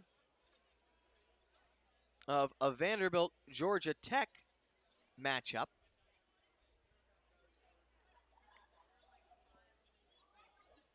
That is going on right now. Currently, Vanderbilt is in the lead in the 8th by a score of 4-1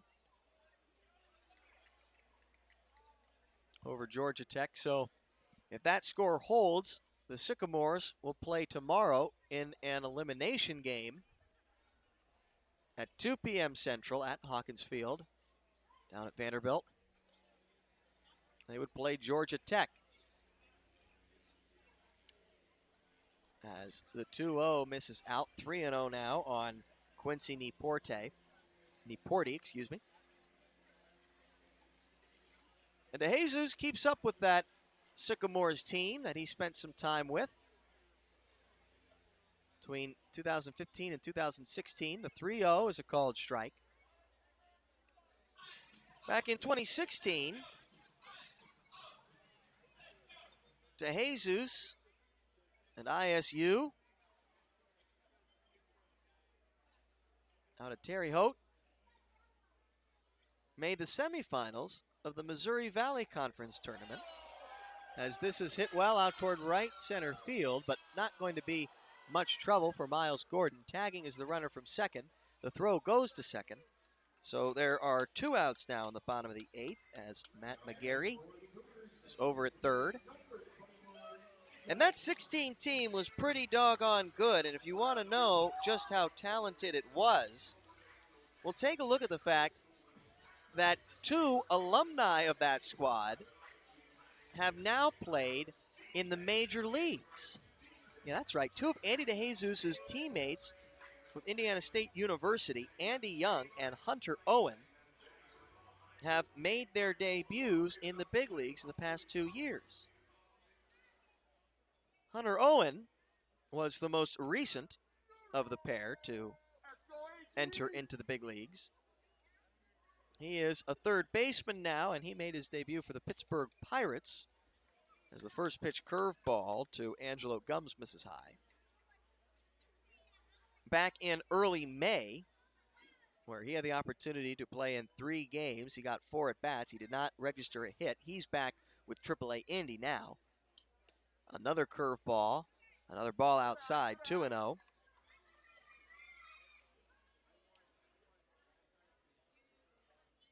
And for Andy Young, he made his debut back in 2020, where he played 12 games. And he's played 26 games this season in the bigs out in Arizona. 2-0, they go back to the curveball with Bukowski. This time they get a strike, 2-1. And through 60 at-bats, Andy Young, Andy DeJesus, his ISU teammate, has logged 7 hits, and he was optioned back to AAA Reno back on May 29th. A hanging curveball is hit out toward left center field. This is going to one-hop the track. 1 run is in to score. Racing around third is Chase Dawson. And the Schaumburg Boomers now lead 11-2 in the bottom of the 8th inning. This one is ugly.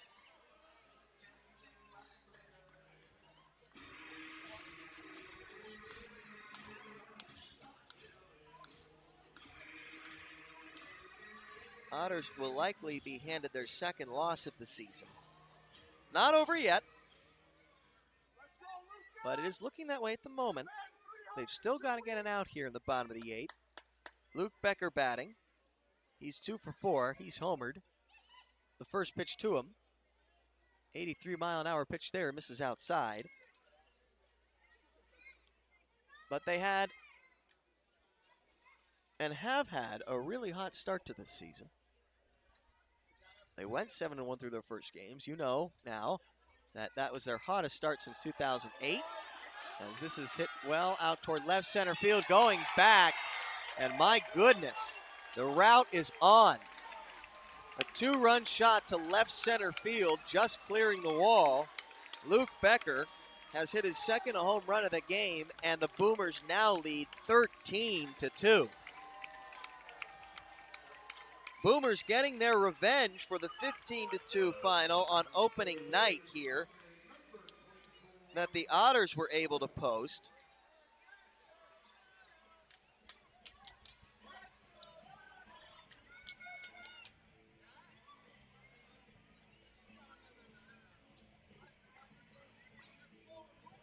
They now lead 13-2 on the back of 16 base hits. It's now a 4-run inning.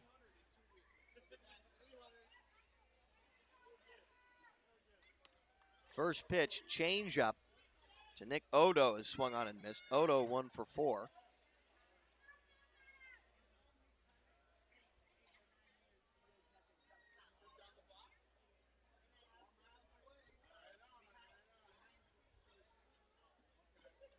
Nothing pretty to report from Schaumburg tonight so far. The 0-1, another change, another swing and a miss. Bukowski hoping for a comeback AB here. Count is 0-2.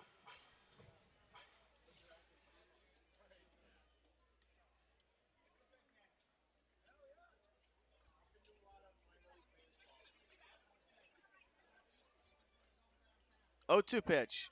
That runs in, and I'll tell you that Nick Odo seemed to kind of give away the fact that he might have been nicked by that one, but no call by the home plate umpire, Michael McGloon. As he comes back to the batter's box, every hitter, if they're given a chance, I think would prefer to be in there, and so that's what Nick Odo is going to do. Time is called at the plate.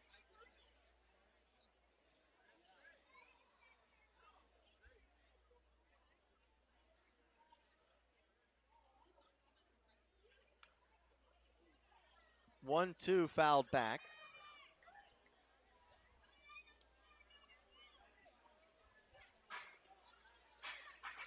Bukowski, the right-hander from Grapevine, Texas, signed with the Otters heading into this season. This is his first year in the pros. He most recently pitched for Louisiana State University at Alexandria. 1-2, flight out to center. Miles Gordon has it, but 4 coming to score in the bottom of the 8th. 2 on Luke Becker's second home run of the game. We are headed to the 9th. And mercy as the Otters trail 13-2. You're listening to the Otters Digital Network.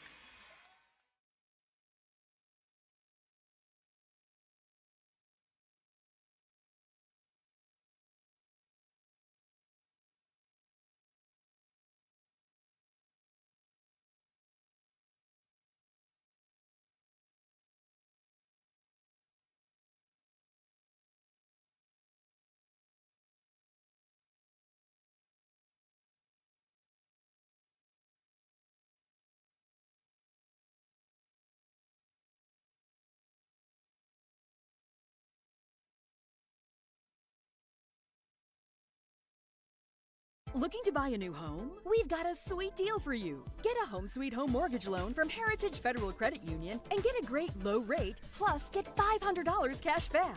That's right. Get a great low rate on your mortgage loan and get $500 cash back. Apply at Heritage Federal Credit Union, where the mortgage loans are sweet and the service can't be beat. Get your $500 cash back today at your local HFCU branch or apply online at hfcu.info/mortgages.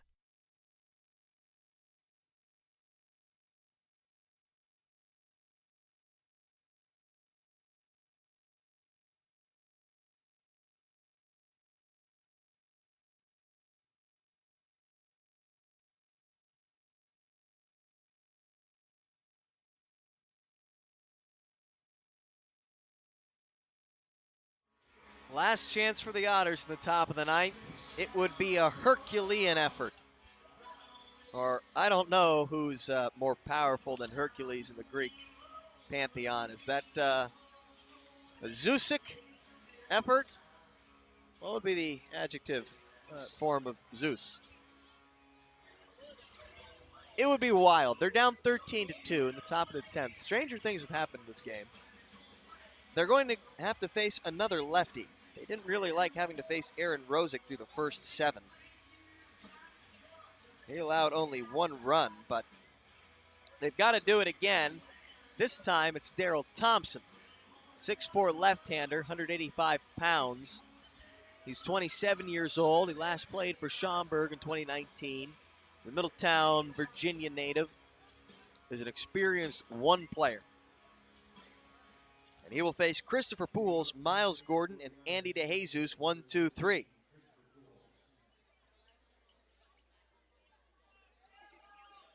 Nine, 1, and 2 men in the order. Pujols is 1 for 3. Facing off against the Boomers left-hander. In a game that has not gone the Otters' way. They've had 9 hits. They collected 10 last night, but this time they could only push across 2 runs. On the other side of things, the Boomers, they've had 13 runs on 16 hits. First pitch to Pujols. He fouls off a fastball off to the right and out of play. Otters scored their 2 runs. A 2-out base hit by Bryce Denton in the 6th brought home Andy DeJesus, and then a sac fly by J.R. Davis an inning ago in the 8th.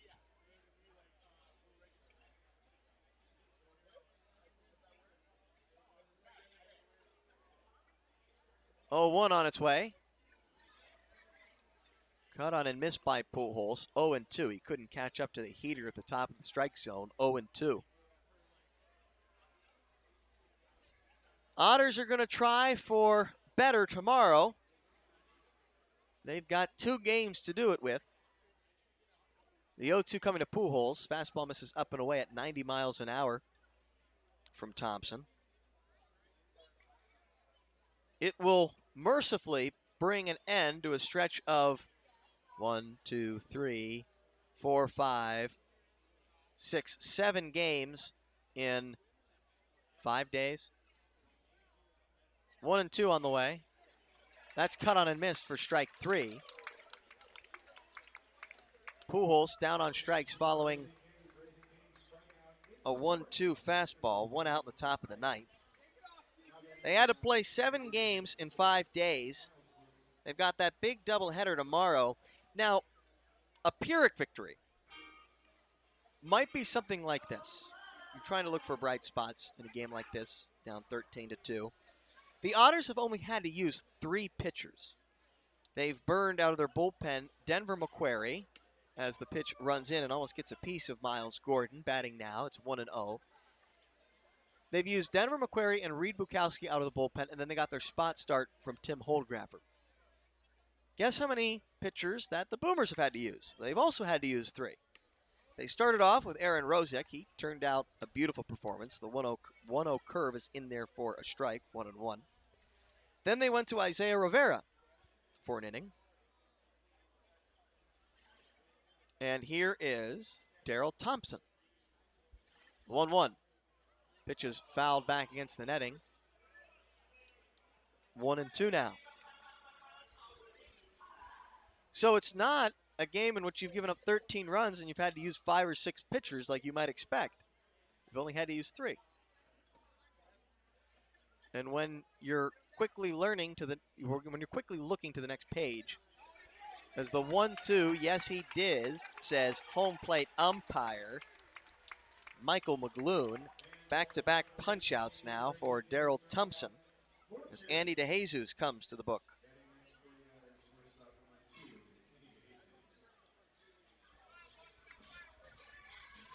You're looking for bright spots. You're looking quickly to turn the page, turn the calendar to a new day and a new couple of ball games.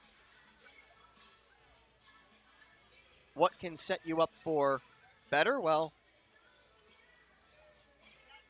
the idea that many of your arms should still be fresh tomorrow, should you need them. Andy DeJesus bats. First pitch to him is a fastball. He can't catch up. Swings behind it. 0-1. Another tough thing to account for in this inning is the idea that the Otters have seen a lot of breaking pitches tonight. A lot of off speed, a lot of slow stuff. And now you've got a hard-throwing left-hander in the form of Darryl Thompson. Good luck catching up in a long ball game. The 0-1 coming. Another fastball, another swing and a miss. Otters down to their final strike.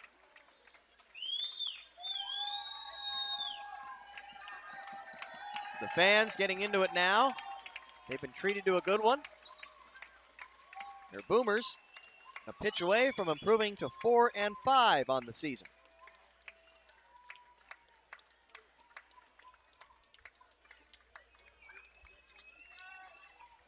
Thompson comes set. The 0-2.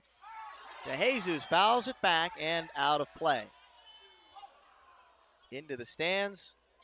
One hops a seat, goes back a few rows, back to the main concourse, then comes back down. And a young lady is able to claim it as a souvenir.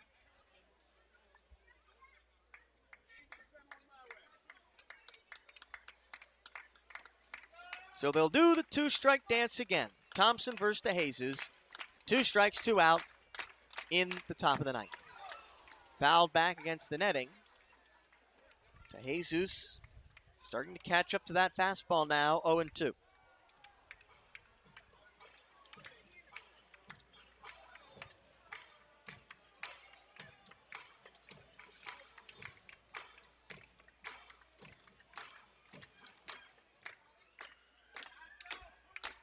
The win would go to Rosick. The loss to Holdgraffer. 0-2 coming again. Called strike 3 on the outside edge, and it looks like our umpiring crew might have wanted to get out of here too. Cry uncle, and let slip the Schaumburg Boomers and their bats. 13-2 final here from Wintrust Field. 4 home runs for the Schaumburg Boomers. An ugly night for the Otters. They fall to 7-2, but the good news is they've been playing really well, and you were almost due for a game like this. The Boomers improved to 4-5 on the season. Final tally going around. The Otters had 2 runs on 9 hits and no errors. The Boomers 13 runs on 16 hits, 1 error committed. The win goes to Aaron Rosick. Boy, didn't he have a pretty night on the mound. And he's got a pretty line score, too. He went 7 innings and gave up just 7 hits. 1 run allowed to score by him. And he struck out 8 batters. For Tim Holdgraffer, the loser, he went 4, allowed 11 hits, 7 runs, all earned, and 4 strikeouts. A tough job for him in the spot start, but not the performance he wanted either. 13-2 final from Schaumburg, Illinois. The Otters will try for better tomorrow with the start time at 5:05. I'm Ryan Brown. Just as sorry you are it was this ugly, but the good thing about baseball, you can wash it off, you can shower well, and get back at it tomorrow for another opportunity at success. Hopefully that's what we'll get. And we won't know until you tune back in tomorrow. 5:05 first pitch, 4:50. Have a very wonderful good evening and good night from Schaumburg, Illinois. I'm Ryan Brown, signing off on the Otters Digital Network.